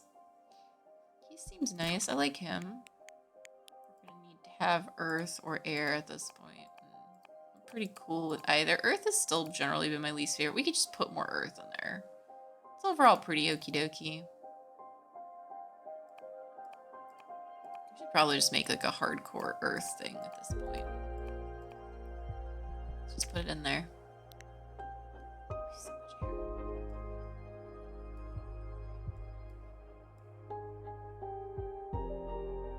Kind of like having him up here and just kind of pretending that like this whole shenanigan just like isn't a thing. We can't, like, we can have him like sitting just like here, just like hanging out, but I kind of like the idea of him just being like chilling with like space.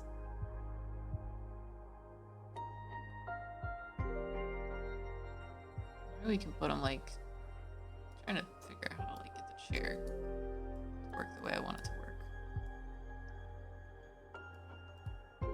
Maybe we can just put him in the chair and then make him in the chair. Hold on. Excuse me, sir. Or we can just, maybe we put him here. Just have him chilling. Yes.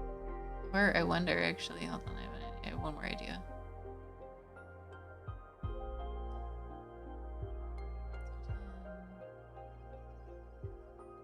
Like this.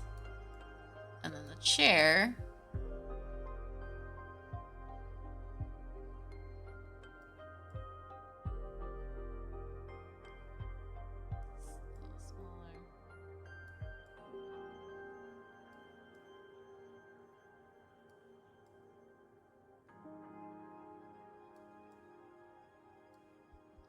Front.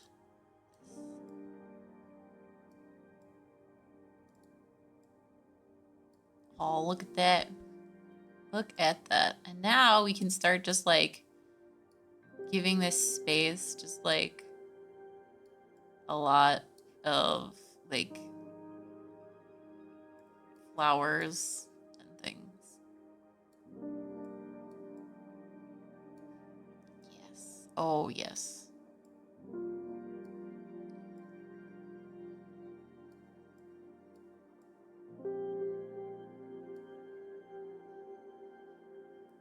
Kind of wish I could just a smidge more.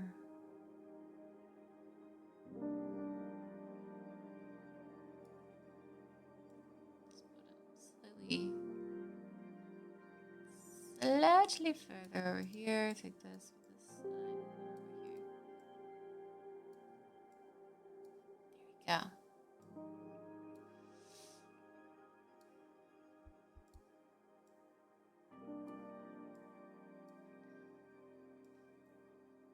Look for this pretty things.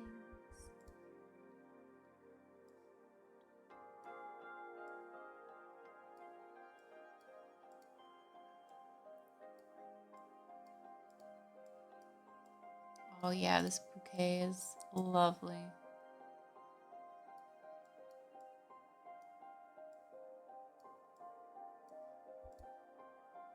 it's gotta be in front.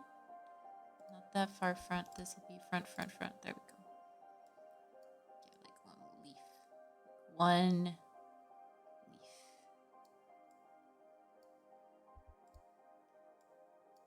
Not that far.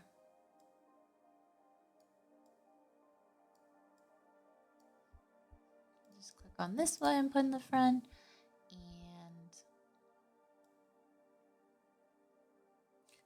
And we could give hands to that.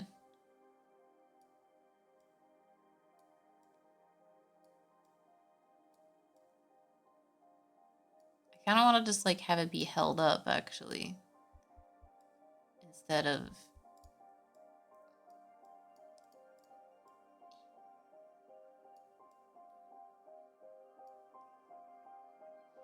but I can't really think of how else that would be. Duplicate, flippy flappy.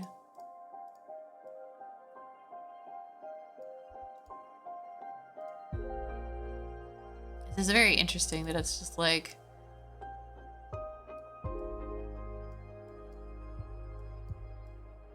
can we like make it look like stuff's just like falling?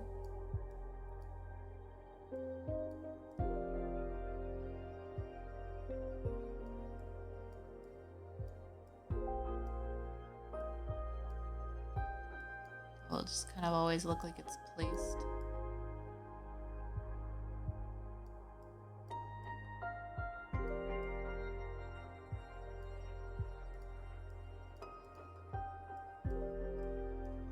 It's really sharp to look like it's falling. It's kind of the thing. You can't really get like a whole full cherry blossom effect here.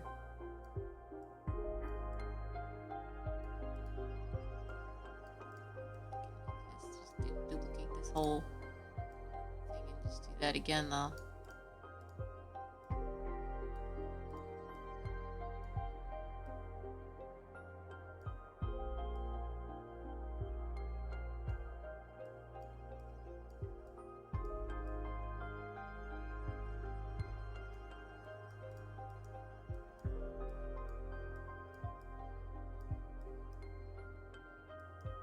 trying our best here to make it look like a falling. Oh yes, leaf on head. Actually, it didn't even do that on purpose, but it's perfect. Perfect.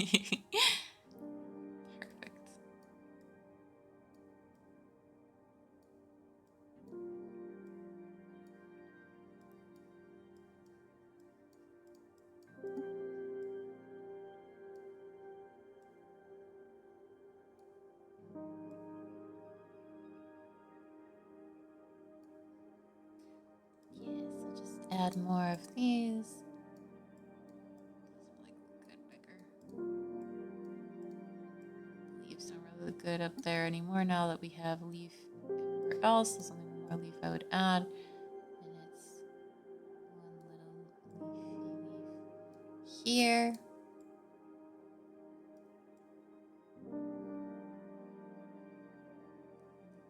But nice. Get more tentacles in the back.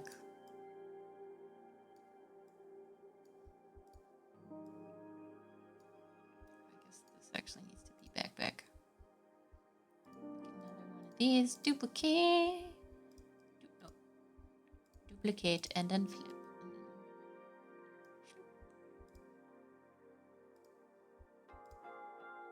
There you go.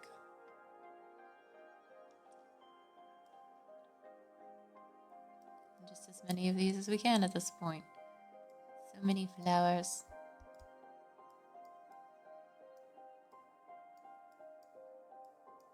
I guess having them be perfectly straight up and straight down is a little silly looking. And like flipping them surprisingly adds a little bit of like, I don't know, it just makes it look like there's more than just those ones. I'm surprised how much a flip can like change this, but actually it really can, like, a lot.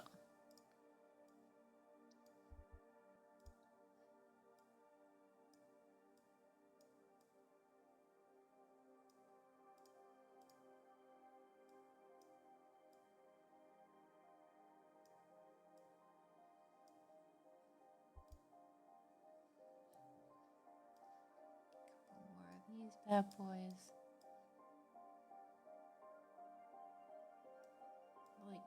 Like turn it upside down. Not really. I can do this. Hi. Hey. How's it going? Good to see you.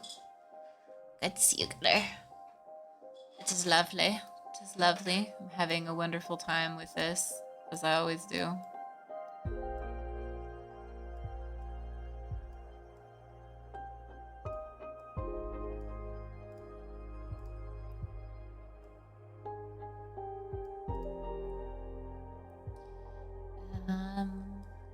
Could probably put some more of these ones out here. Flip that one.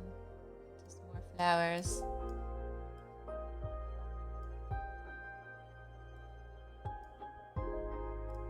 Also flip this one too.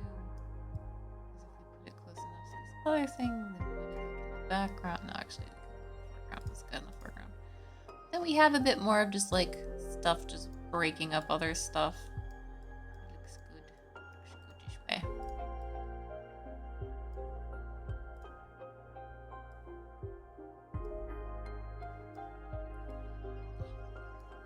This stick is not quite small.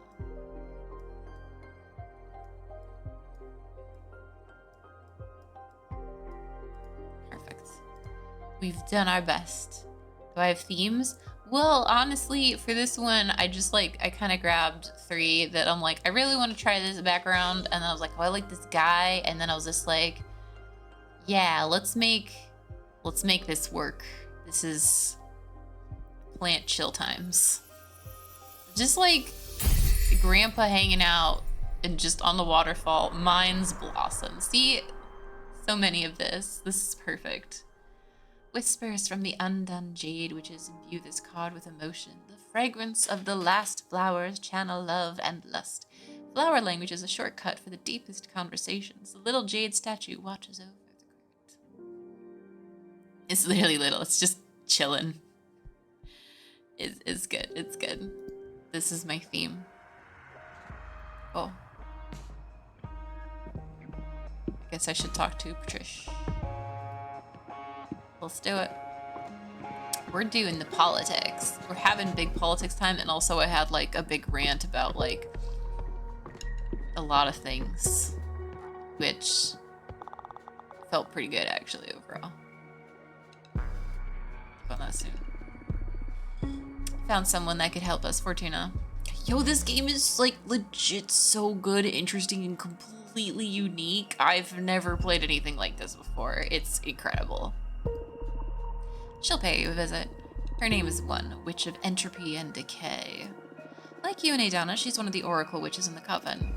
She's able to read the entropy in any system, no matter whether it's a machine, a community, a building, astral body, or even an idea.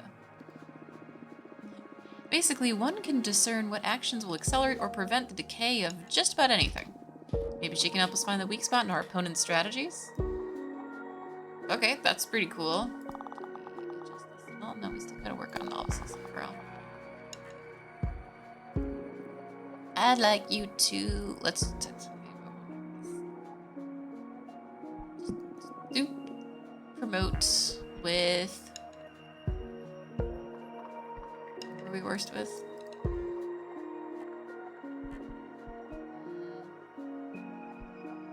I don't think we can win the warriors, but we can try to at least get maybe some of the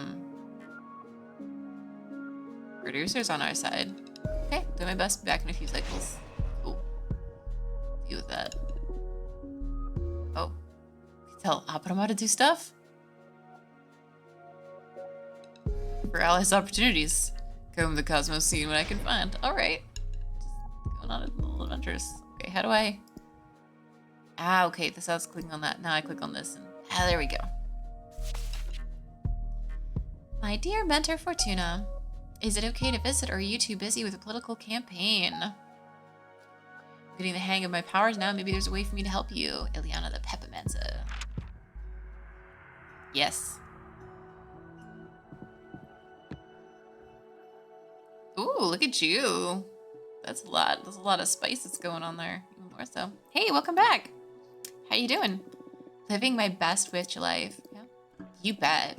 As you predicted, or maybe inspired by your prediction, I got super into growing magical peppers. Witch gardening is so much fun, especially if you can time skip and see a whole plant grow in a matter of minutes.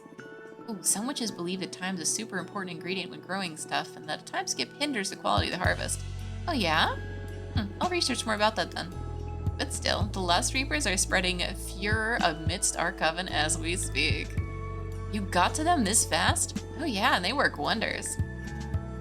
Here, I brought you some. Oh boy. Wow, thank you. Not sure if I'll get to use them, but it's good to have some around, I guess. Even just by yourself, they make for the most intense session, if you know what I mean. Let's change the subject. So how you settling in? Well, still trying to find my place. Magic, understanding the cosmos and all that, well, that's a thing. I can't help feeling lonely. Also, I don't know, I don't feel like I belong in this coven yet. I'd like to be a part of a project or something. Oh, I see. That's actually why I'm here. You just tell me frankly if it'd be too much of a nuisance, but I'd like to join your party, please? I'll do anything, grabbing cosmic coffee or whatever the equivalent is in this case. Just want to help in any way I can. Oh, that's so nice of you. Obviously. Yeah, we'd be thrilled to have you. Yes! Thank you so much for this opportunity, Fortuna. You won't regret it. I'm gonna do my best and then some. That's a good attitude. You're already in our headquarters, so find a comfy spot and I'll come up with something for you to help us with. Understood. Recruit the Peppermancer. Okay. Alright, hold on. I guess we should talk to Peppermancer. Okay, we click on this, then we talk to Peppermancer. Okay, hold on. Can we increase our thing with novices? Really? I think we can do better. Oh god, the warriors. That's gonna be basically impossible to do anything about, but that's okay.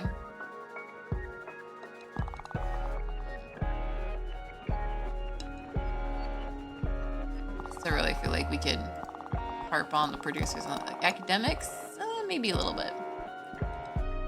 Alright, hold on. I'm gonna talk to you. I'd like you to look for allies and opportunities. Oh, I wonder if you can, or promote the program.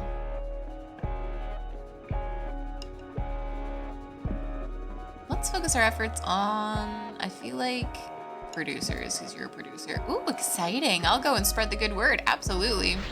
I mean, I have no idea who Ileana's gonna go see, but like the thing is, she'll get to talk to so many new people, which will help her get to know more people in the Coven in general. Just came back from a nice little chat with a group of novices. There are some really interesting new recruits in our Coven. I had a lot of fun sharing theories about what magic is and its role in the cosmos. I didn't specifically talk much about our program, but I left with the feeling they're more sympathetic towards our party now. Okay, so we are now doing good with the novices. We could probably do better with explorers. How about that? You want to talk to some explorers? Promote our program with explorers. Very good ideas. I'm on it. Yes. What? Okay. I don't understand any of that. This might be interesting. Oh my god, I love it. Welcome! 1. This is 1.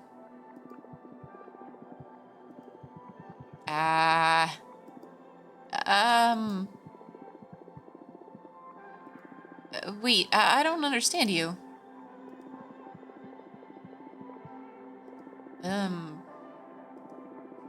Maybe there's a way for us to connect? Yep. Bear with me for a second. I can't understand what you're saying, but I have a feeling you understand me, right?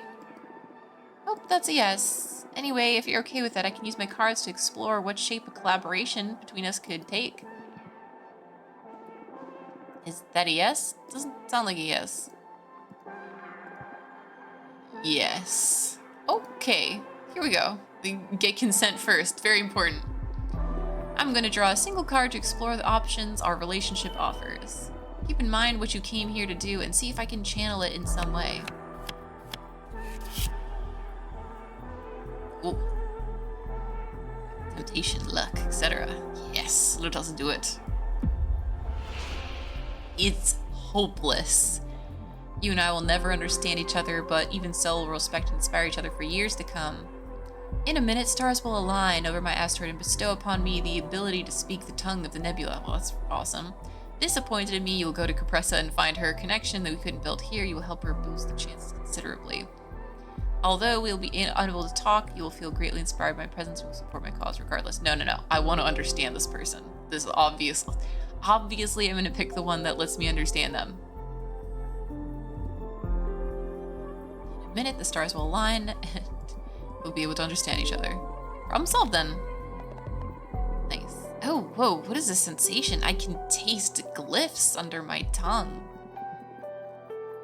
Is this real? It was as simple as that? Oh, it worked! I can understand you, yes. This must be one of the most extraordinary displays of power I have ever seen. Thank you. Should we try this conversation again? Very well. Where was I? Yes. I have the power to destroy your party. Ah, okay, here we go. I don't know if you are familiar with my arts. I have the ability to sabotage anything. There's a path into decay in everything, be it a planet, a community, or an idea. I can read those lines and steer anything in that direction. Then what's the purpose of coming to say this to my face? Test. The best prospect for our coven is to have a powerful oracle at the helm. That's why you are my favorite candidate. Good to know. You have a funny way of showing support, though. I need to ascertain you have what it takes to lead. What do you propose? I'm going to offer you the opportunity to sabotage your rivals' efforts. I've already studied them and know how to suffocate their momentum. Just say the word and they are done. Should you reject my offer, I will go to your rivals and offer this very same deal to them. Oh, nice. Okay. Don't answer me yet. This is a test, after all, so I want you to take your time and ponder how you will act in this scenario. Let's see if I've understood you. You are threatening to destroy us if we don't choose to destroy our opponents. I believe it's a bit more nuanced than that. Rivals may reject the offers too. Do you trust your sisters to play as fair as you will? I see. So, do you get off on this kind of stuff, or what's the deal with you? Give it some thought. I am not bluffing. I need to try transforming our coven to assess if it can stand the test of entropy. Okay. Take your time. Summon me when you are ready to make a choice. Do not choose, and I will make the choice for you. I might just let her make the choice for us, honestly. Because my thought with the test is that the test also might be that, like, oh, you're willing to use an oracle for your own personal gain? You're showing me that that's what you're down to do, and I don't know what they're about. And I'm like, yeah, maybe they prefer that, like, you don't use that for personal gain. Maybe that's a good idea, But I guess we'll see.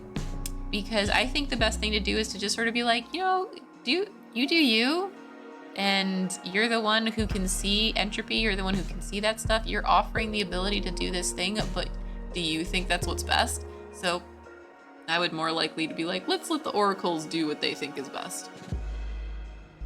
Also, because we're literally fated to win, so she actually cannot destroy us.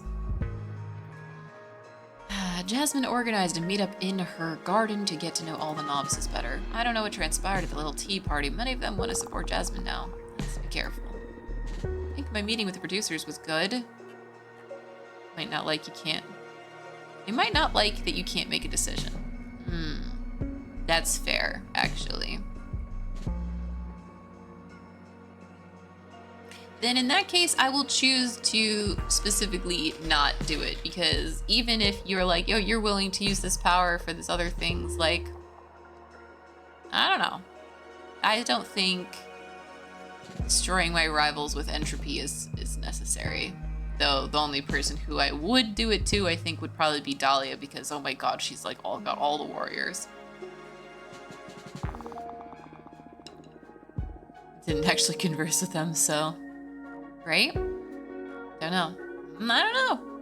I don't know either.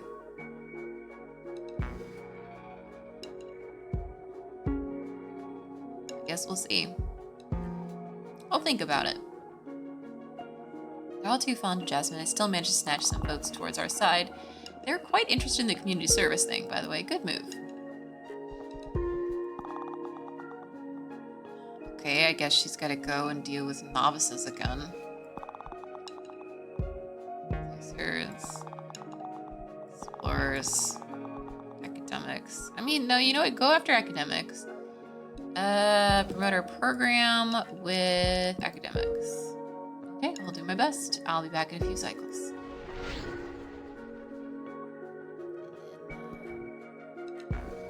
Back out.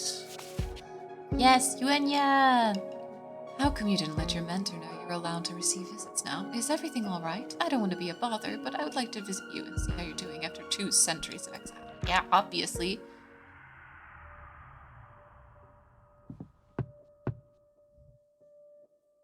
Oh my goodness. Those are some gorgeous horns. Hello, Fortuna. I am so happy to see you. Look at you, you've grown a lot. I sense earth energy flowing out from you. I was worried exile would have consumed you. But you've not only overcame this unfair punishment, but you came out of it full of power. Happy to see you too, Master. So I guess that after all these years, I must have 2 centuries worth of pent-up lecture coming my way, right? Come again? Why would you? It's terrible enough you had to spend all this time in exile. I should be the one listening to you today. I'm eager to hear the insights of an oracle who survived 200 years of isolation. Oh, I wasn't ready for this. Totally thought you'd be ashamed or angry. In the beginning, maybe. But I'm not the same witch you knew hundreds of years ago. I guess none of those you knew actually exist anymore as you remembered them.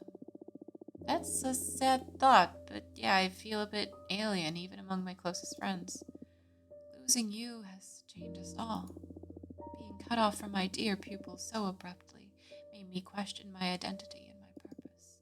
Master, today I'm here to listen to you. Tell me about exile. I don't think I'll ever fully heal from this. It's been too much, Master. This is the hardest thing I've ever had to live through. No one to talk to. Eventually I started to hallucinate. Try to escape my mind through fiction, substances, pain, out of stimulus, and in isolation. I grow numb to it all. Memory becomes a mirage, not a single landmark in time to allow you to differentiate one day from another. It's been endless. At the same time, I can barely remember it. The only thing remaining is this damage I need to figure out how to outlive. Oh, Fortuna, I'm so sorry. Thank you for sharing this with me. I'm here for you, and I'm going to help you find your peace, okay? Thank you. And what about the behemoth you summoned to the what? Fortuna, it was me who taught you the forbidden song. Of course, I was going to notice.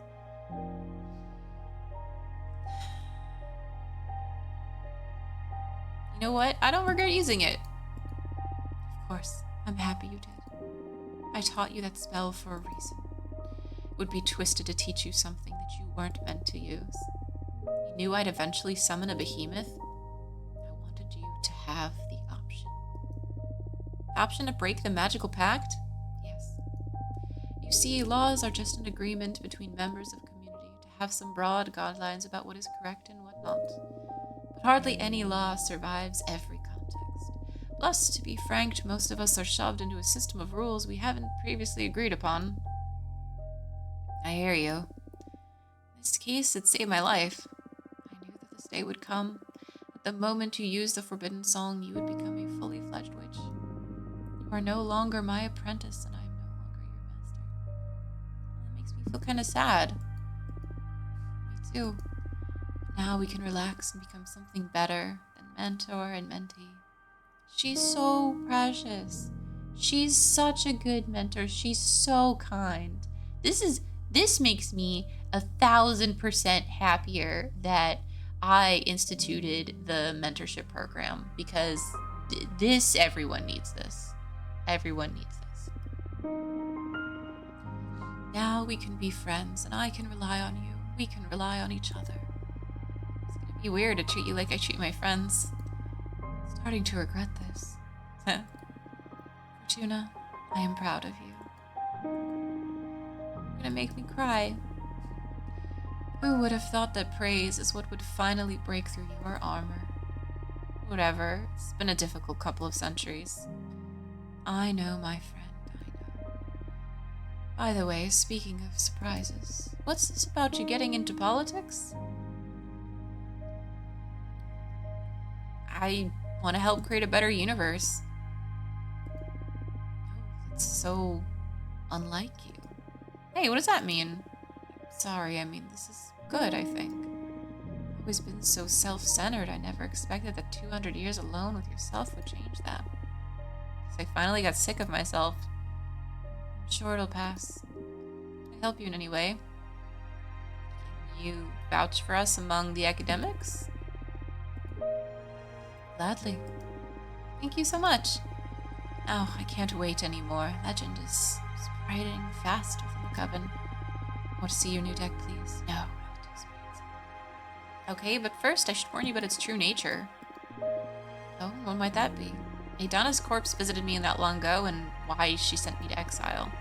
She realized it way before any of us, that what I do is not fortune-telling. I'm not reading the unknown, I'm writing it. I can modify not only the future, but everything that didn't happen in the past. I can basically alter reality. Adana's always been quite perceptive. I'm ashamed I didn't notice it before, being the closest to you. In your magical development. I could have guided you better should we have known about this earlier. You taught me perfectly, plus I was happier before learning what my powers actually entail. Oh, so your prediction about the fall of the Coven. Yes, I doomed us all. I see. Guess that's in part why I got into politics. Oops, there's a way to minimize the damage. Knowing that, do you still want to subject yourself to my new deck? Yes. Oh. It's my responsibility. I brought you up. Just be mindful about what you ask. I do interpret the cards, but I don't control what card I draw. Very well. Okay, deep breaths. What future do you want to alter? Not the future. If I understand you properly, I can work with everything that didn't happen, right? Oh, she specifically wants the past. Oh, right. I can't erase anything, but I can sew in new realities, especially around times where our collective memories are fuzzy. Times in which nothing of worth seemed to happen. I understand. And I want you to write us a happy memory and important lesson. Oh, that's unexpected and also so incredible. What's this about? Regret? Disappointment? I did so much thinking when Adana took you away from me. And I feel I should have been less strict and put more time into enjoying ourselves. Now you're telling me you have the power to fix that, so let's see if you can turn me into a better mentor retroactively. Wow. Okay. Focus on your pride and your compassion while I shuffle my deck. Determination, rightfulness, happiness, temptation. Let's. It seems good as like a lesson. Taught me to create a magical stash that'll slowly grow during my penance out of meaty magical reserve for when I come back, or you confided in me a way to summon the strength of your familiar, the opaline squirrel, as a conduit to channel the 4 elements at the same time. Well, that's pretty cool. I don't really need more magic, so why not a way to use magic differently? Oh, right. How come you didn't summon her yet? I guess I didn't have the chance to put it to good use. I confess I didn't care much about the elemental energies during my exile. Come again, but the 4 elements are everything. I know. I have an idea. Now that I'm seeing your deck in action, I notice the cards are composed of spheres, energy, and arcana, right? That's it, good eye. Very well, I shall summon my familiar in a way that'll be useful to your new craft. Here. Oh, it's the little bit of each element too. Look at this baby. Oh my god, yes, thank you. Oh, so fresh. As I once taught you, the opaline squirrel can channel the 4 elements at the same time, so it may prove a powerful combination with just about any arcana. Looking forward to creating a card with it. It's my pleasure. There's so much air. Oh. It should be okay. I remember how your ears went wild the first time I baked you a margarita pizza. That sounds pretty great. No, I like the margarita pizza one. And again, that was some fire.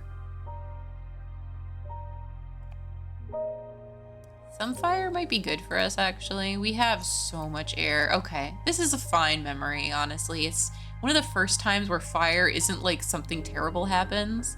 It's sad to think about a snow golem melting away, but like, you know, Frosty goes away every year. Do you remember the winter in the cabin we built a snow column and how I cried when he melted away? Oh, good old Graham. Of course I remember. It was part of your automaton arts training. You put a lot of effort into creating him, and once the class was over, you refused to dispel him. So we kept Graham around for the winter. It's just you and me in that cabin with the occasional visitor once in a blue moon. Pizza fits the memory with the human friends. It does, but I wanted the fire this time. And honestly, this is a sweet memory too. I never get to pick fire without like messing up my whole run. This is the first time I can. I needed some company that wouldn't be judging me all the time. I never told you about this, but I sneak out of bed at night to speak with Graham. I told him all about the life I left behind and how excited and sad I was at the same time now that I'd become a witch. Oh, so that's why you couldn't stop crying when spring took him away. It does make sense. You hadn't shed a single tear since I'd taken you in. Graham was the first thing you lost as a witch. Must have been triggering all the pain you were holding from losing your mortal self and your mortal loved ones. That does make sense in hindsight, yeah. After that, your magical talents really started to shine. Yeah, I needed to let go. This is so strange. I know that you wrote that with your cards, but I remembered so vividly so many details. The smells, the temperature, so many sensations. Me too. It's uncanny. I immediately embraced this new reality. It's not an illusion after all. We lived through that. It actually happened. It's incredible. Thank you for creating such a valuable memory for us. I would do that again. We'll just create so many more good memories. Oh my god, that's so beautiful and abusable in the best way. You could just, oh no, if she was left alone again, if she was in exile again, she would just start creating more memories for herself. Like, what do you think about my true talents? I understand why Adana was scared enough to deprive you of your old deck, but I'm not scared at all because I know you. Adana didn't. She made a grave mistake. If Adana had told you the truth, you would have treated your newfound power with care. I have no doubt about that. Sentencing you to a millennium of exile, that's dangerous. You could have gone insane, and I don't even want to think about a mad witch with the power to alter reality. I'm so glad I taught you the song to summon Abramar. Wait, you know him? Not personally, but my mentor did. She taught me the forbidden song and told many tales of Abramar.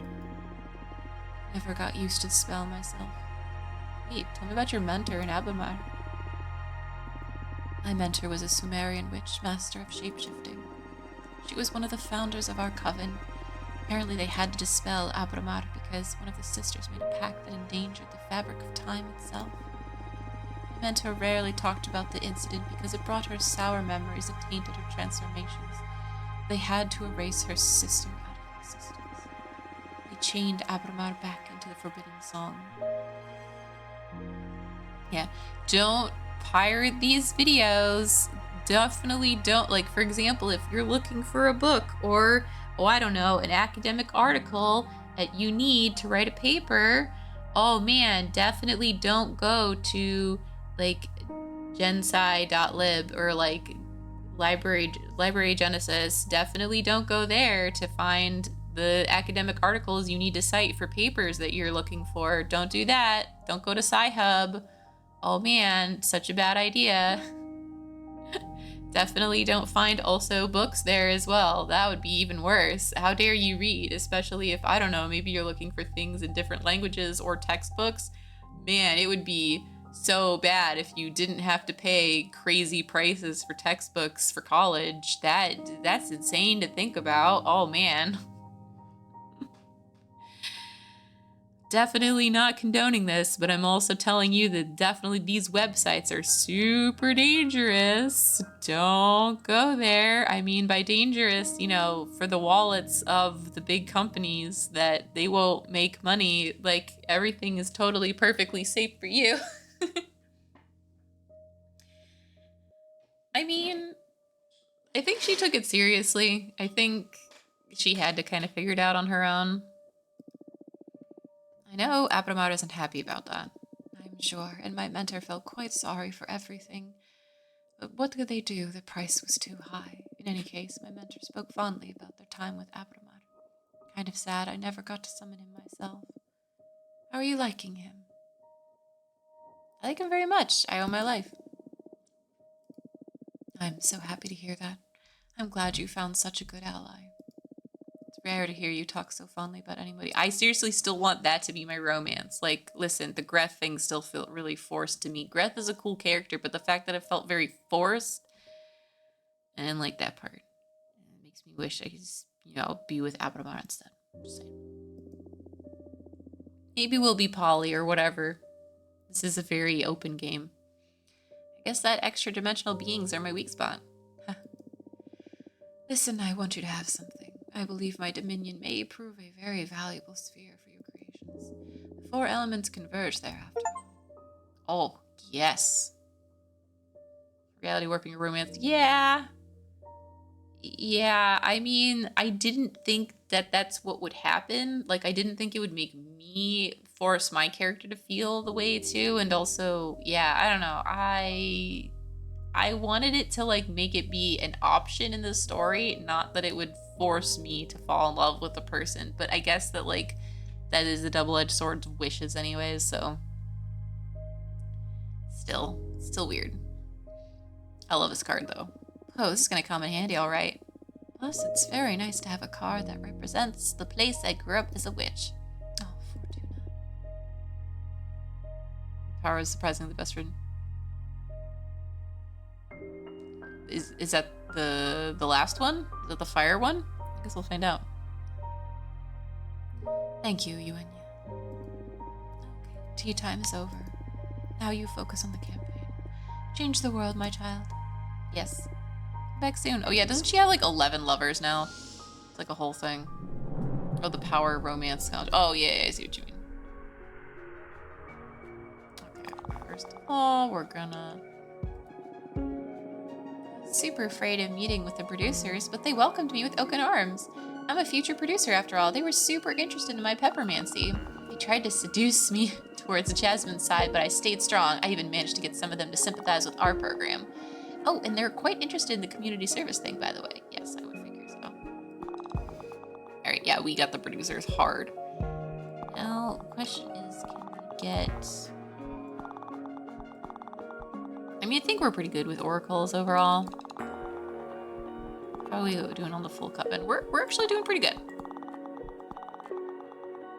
I want her to go talk to novices again. Then again, hold on, let me look at that one more time. Because it's like the novices, oh, there's only 14 of them. That's why there's producers, there's explorers, there's a lot of academics. But yeah, we already have someone go with academics, but I think the novices still matter, so. Alright. Wait, nope. Use a bit weird. Promote our program with the novices because I think she should get to know them. Yeah, the girl thinks, yeah, I totes understand. I don't know if there were other choices for romance or if it was just like a do or don't kind of thing, or I don't know. There's a lot going on there that I have. I would love to see what happens if I do things differently the second time, so I'll just have to play this again, which is not going to be a problem because playing this again differently is going to be really easy. There's so many different choices to make. Literally so many different choices. Go spread the good word. Okay, let's see. Ponder this after the opportunity. Yes, will I go? Do you trust your sister's play as fair as you will? Yeah. Oh yeah, Kira, the owl person who spoke in like just crazy symbols. I don't know if you missed that part while you were getting experimented on. But I am able to understand them, so that's super cool. But the thing is that like her thing is a test, and I have mixed feelings on how to approach that test. Great. I need you to bring you up to date regarding the active conflict that may affect the current elections. Let me know when it's a good time. It's a good time.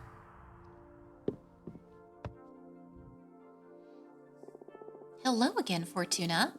Thanks so much for coming. What's this about, an active conflict? Should we be worried? Well, there's an internal war going on within the Coven of the Jade Sculptors. The conflict escalated quicker than we anticipated. There may have been many witch casualties in a matter of weeks.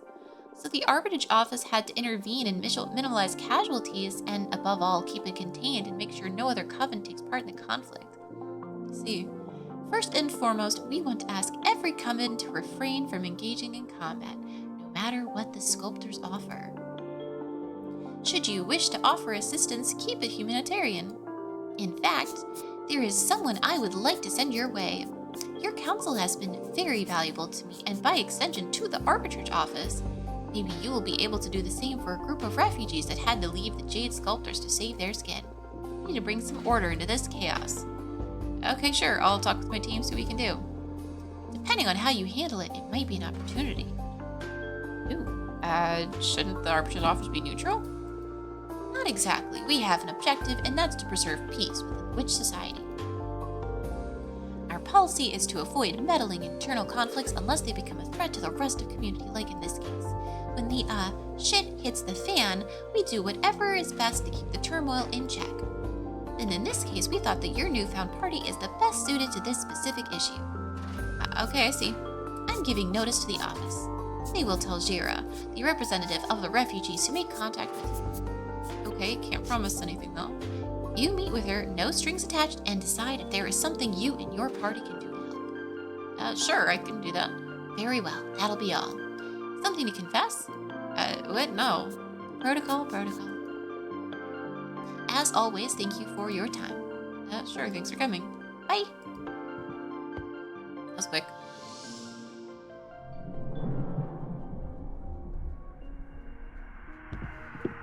Oh, time to send people back out. Okay, didn't see this one coming. Dahlia and all the warriors went on some sort of parade around the Sisterhood. It was more of a party than anything informative, but the energy was incredibly powerful. You know how it is with Dahlia. She's just too good at pumping everyone up. We can come back from this. Charisma is a temporary illusion. We can fight it with well-laid ideas, and who am I kidding? We need to be more charismatic at any cost. Let's do our best, all right? And fantastic news. Yuenya has been meeting with academics vouching for you. And nepotism is powerful in our sisterhood, apparently. Thank your mentor for me.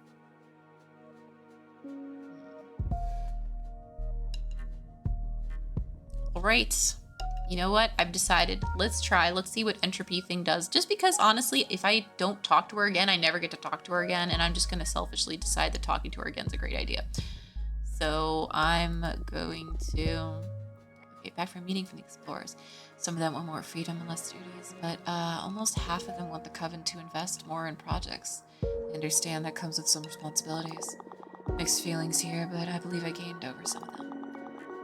The thing that was quite the interest in me was the ministry system you devised. The idea of a minister of cosmic exploration sounded delightful for them. That's cool. Whoosh. Alright, we're doing real good with the producers. Hey, nobody else got orders. The Oracle. Wow, you don't like the Oracles. Demics. Abscess. Volcan. Yep. Let's invite one. Okay, still crowded in the tiny room. Sign tasks. Okay. Only do one at a time. Oh, thank you. Thank you for stopping by, Ribsticks. As always, lovely, lovely time. Have fun at work, I hope. Do your best. Win. Bring home that bacon. Stack that paper. See you later.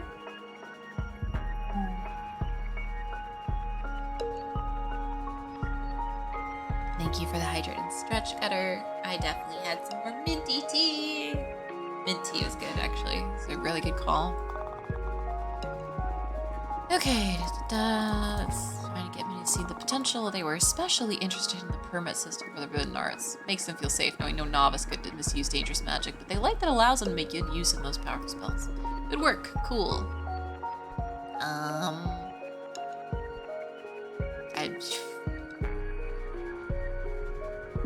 Allies and opportunities. Cool. Just talk to new people. That's always fun.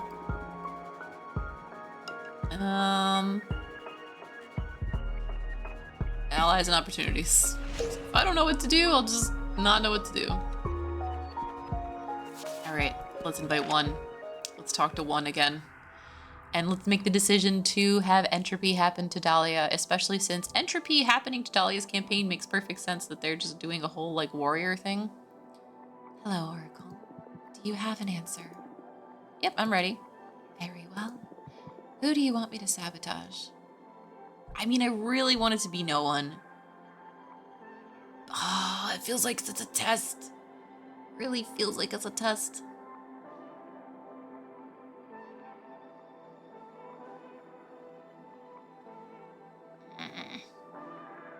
It's a case of, are we doing what she thinks needs to be done? Like, again, we don't need it. We don't need it to happen. We don't need it because we are literally fated to win no matter what. I don't know if I can do it. I'm a good person. Sabotaging people with this. But we also did use our power to win. So...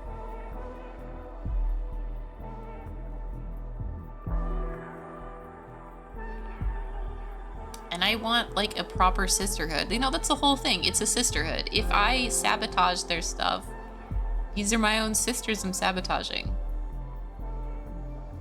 Ah, well, I'm so struggle about this one though. I'm just gonna say no one. I understand. And how do you feel about passing on the opportunity to assure your victory? um, Proud. That's a shame. I don't believe you are fit to become leader of the coven. Oh no! I mean, yeah, I already know I win. What? Why didn't you say this was a test? Didn't I just take the high road and act honorably? Exactly. You forewent the opportunity to get ahead of your rivals. You are unfit to rule. That's not fair. The cosmos is as fair as a black hole. You can only hope that your sisters are as naive as you are. And I sincerely hope not, or I'll be forced to leave this obviously decaying coven. A sisterhood with the values you uphold is no sisterhood. See, I completely agree. Straight up Fortuna, it's not a sisterhood. Being unable to perceive entropy is what makes you an idealist, a widespread disease among human witches. But ideals are for those who are well fed and taken care of. The wheel should always be steered by someone who's able to perceive the cosmos for what it is. Time to disprove you, I guess. Good luck with that. I mean, we literally will, so this is fine.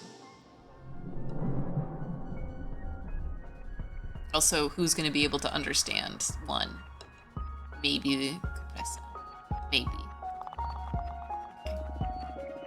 I was so excited to have a meeting with all my newbie sisters. I talked to them about how amazing you are and how you helped me and insisted we must vote for your party. I feel it worked really well. They could sense my genuine enthusiasm. They were especially interested in the mentorship program. I mean, I'm excited for it too. Looks like a great opportunity for all of us. All right, so poke the novices a little bit. Yeah. I mean, we do. Wow. Academics 100%. Whoa. I don't know how that happened, but it happened. Explorers.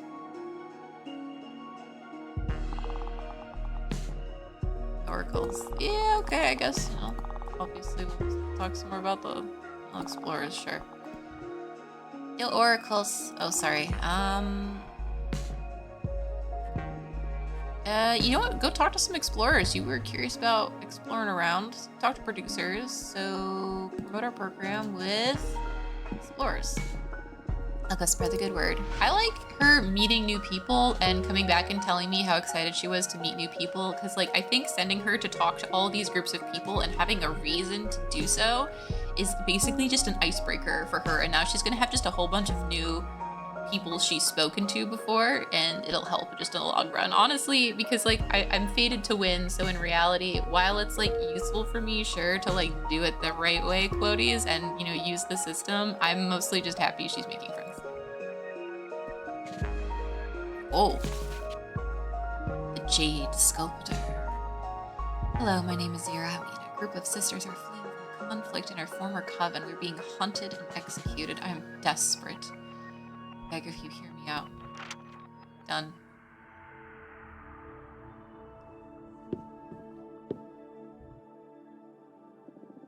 Thanks for having me. My name is Zira. I'm a Jade Sculptor. Oh, Zira, my name's Fortuna. I'm a cartomancer. What can I do for you? I lead a group of refugee witches. We are in desperate need of help. I'm sorry to hear that. Take your time. Tell me what happened. I should first tell you about the nature of the conflict, and for you to properly comprehend what's going on, it's imperative you learn about our culture. Oh boy, I'm sure this is going to be a tough one. Familiar about the traditions? Nope. With pleasure. Thank you for listening to our story. We, the Jade Sculptors, are specialized in dialoguing with precious stones. We can ask them what their potential is and carve them into magnificent magical tools. The most powerful stone is Jade, the cornerstone of all our power. We owe all of our might to the pact we sealed with the Jade monks. You work with men? I thought they weren't able to achieve witchhood. Oh no, the Jade monks are the 2 largest known Jade stones in the universe, each the size of a 5-story pagoda. They whispered their shape into our founding members, and we carved them into what they are today. We worship them. In exchange, they guard the souls of every member of the clan. If you bring the heart of a Jade Witch back to the Jade Monks, we can be born again, but as immortal, retaining our memories but not our powers. The reborn must remain there in our temple to helpfully serve the living witches of our coven. That's very interesting. Thank you so much for taking the time to explain it to me. Now that you know how we function, you can understand the root of this conflict. I found a way of retaining power and immortality when rebirthing at the Jade Monk waterfalls. It's all thanks to a new stone carving method I devised, which consisted of using quicksilver to rains of raw jade. Our sisters consider this to be heresy. They claim the purity of jade must be preserved. I suspect they are mostly interested in not losing the influx of mortal servants. Some of us, a minority I must say, try to defend the virtue of imbuing jade with metals. However, they declared us heretics and are hunting us down. Sounds awful. That's why we need your help. I'm aware of how risky it is to protect us at the moment. Hear me out. I came up with a proposal that may benefit us both. I researched many covens to see who'd be the best suited to give us asylum, and yours is one of the most powerful. Also learned your sisterhood works on the basis of invitation. Any such a sister vouches for another, they can become a rightful member of your coven immediately. I happen to know you were in the middle of some elections too. Oh, wow. That is... So, invite me and my 9 sisters to your coven. We will all vote for you in the upcoming elections. Okay, can I invite them and then just have them not vote at all? Wow, that's... We also have some magic saved up, so as compensation for all your trouble, we can offer you 10 units of earth energy. Know that the jade sculptures don't have the capacity to mess with the coven as powerful as yours. Take us in and we will all be safe. Please, I beg you. Protect us and you will have 10 more votes. Yeah, I accept, but no need to vote for me. Like, literally do not vote for me. I accept, but no need to vote for me. Is that right? Will you take us in without asking for anything in exchange? I literally don't even need the earth energy. If we don't... Okay, here's the thing, though. When people need something, when people need help, they also want to be of use. I really do not want them to vote for me. And I don't want them to feel like they still owe me anything. So I'm going to take the earth energy, not because I need it, because I want them to feel as though they have given me something in return and that they are not indebted to me in any way. This is very important with people. Exactly, I refuse to put her in emotional debt. Well, she'll always feel like, oh, she did this for us and she didn't ask anything in return. It's like, nah, man, tell them it's because I needed the power, but do not vote for me, because that is absolutely messed up. But straight up, just let's say it's for any other reason, and let's make it so you feel good about this too. But of course, please here accept our jade earth energy. So much, I have to play. How do we proceed now?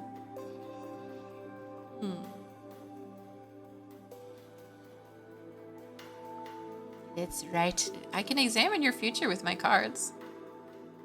Or be honest, I could write you a new future with my cards. Come again, right? That's right, I possess the ability to affect the cosmic wheel. Don't have absolute control over what'll happen, but my predictions aren't just predictions. I can foresee a variety of futures and nudge the cosmic wheel in a certain direction.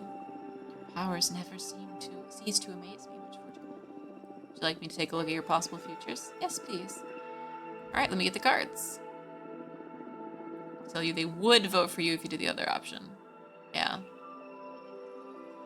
Yeah, that's... Exactly, like, they'll still feel like they're indebted. We'll see. Okay, see 2 major forces, so I'm going to draw a card for each of them. The refugees and the pursuers. Claiming you are heretics. Please, show mercy upon us. Focus on your training as a jade sculptor and on your desires as witch while I shuffle my deck.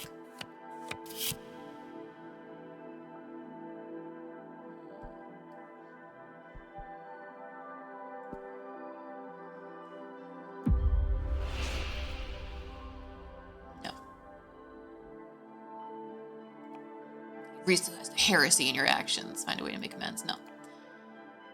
Oh my god. Greatly inspired by my talents, you will carve a temple and statue in my name to worship my figure and nurture my powers. Oh my god, that's so insane.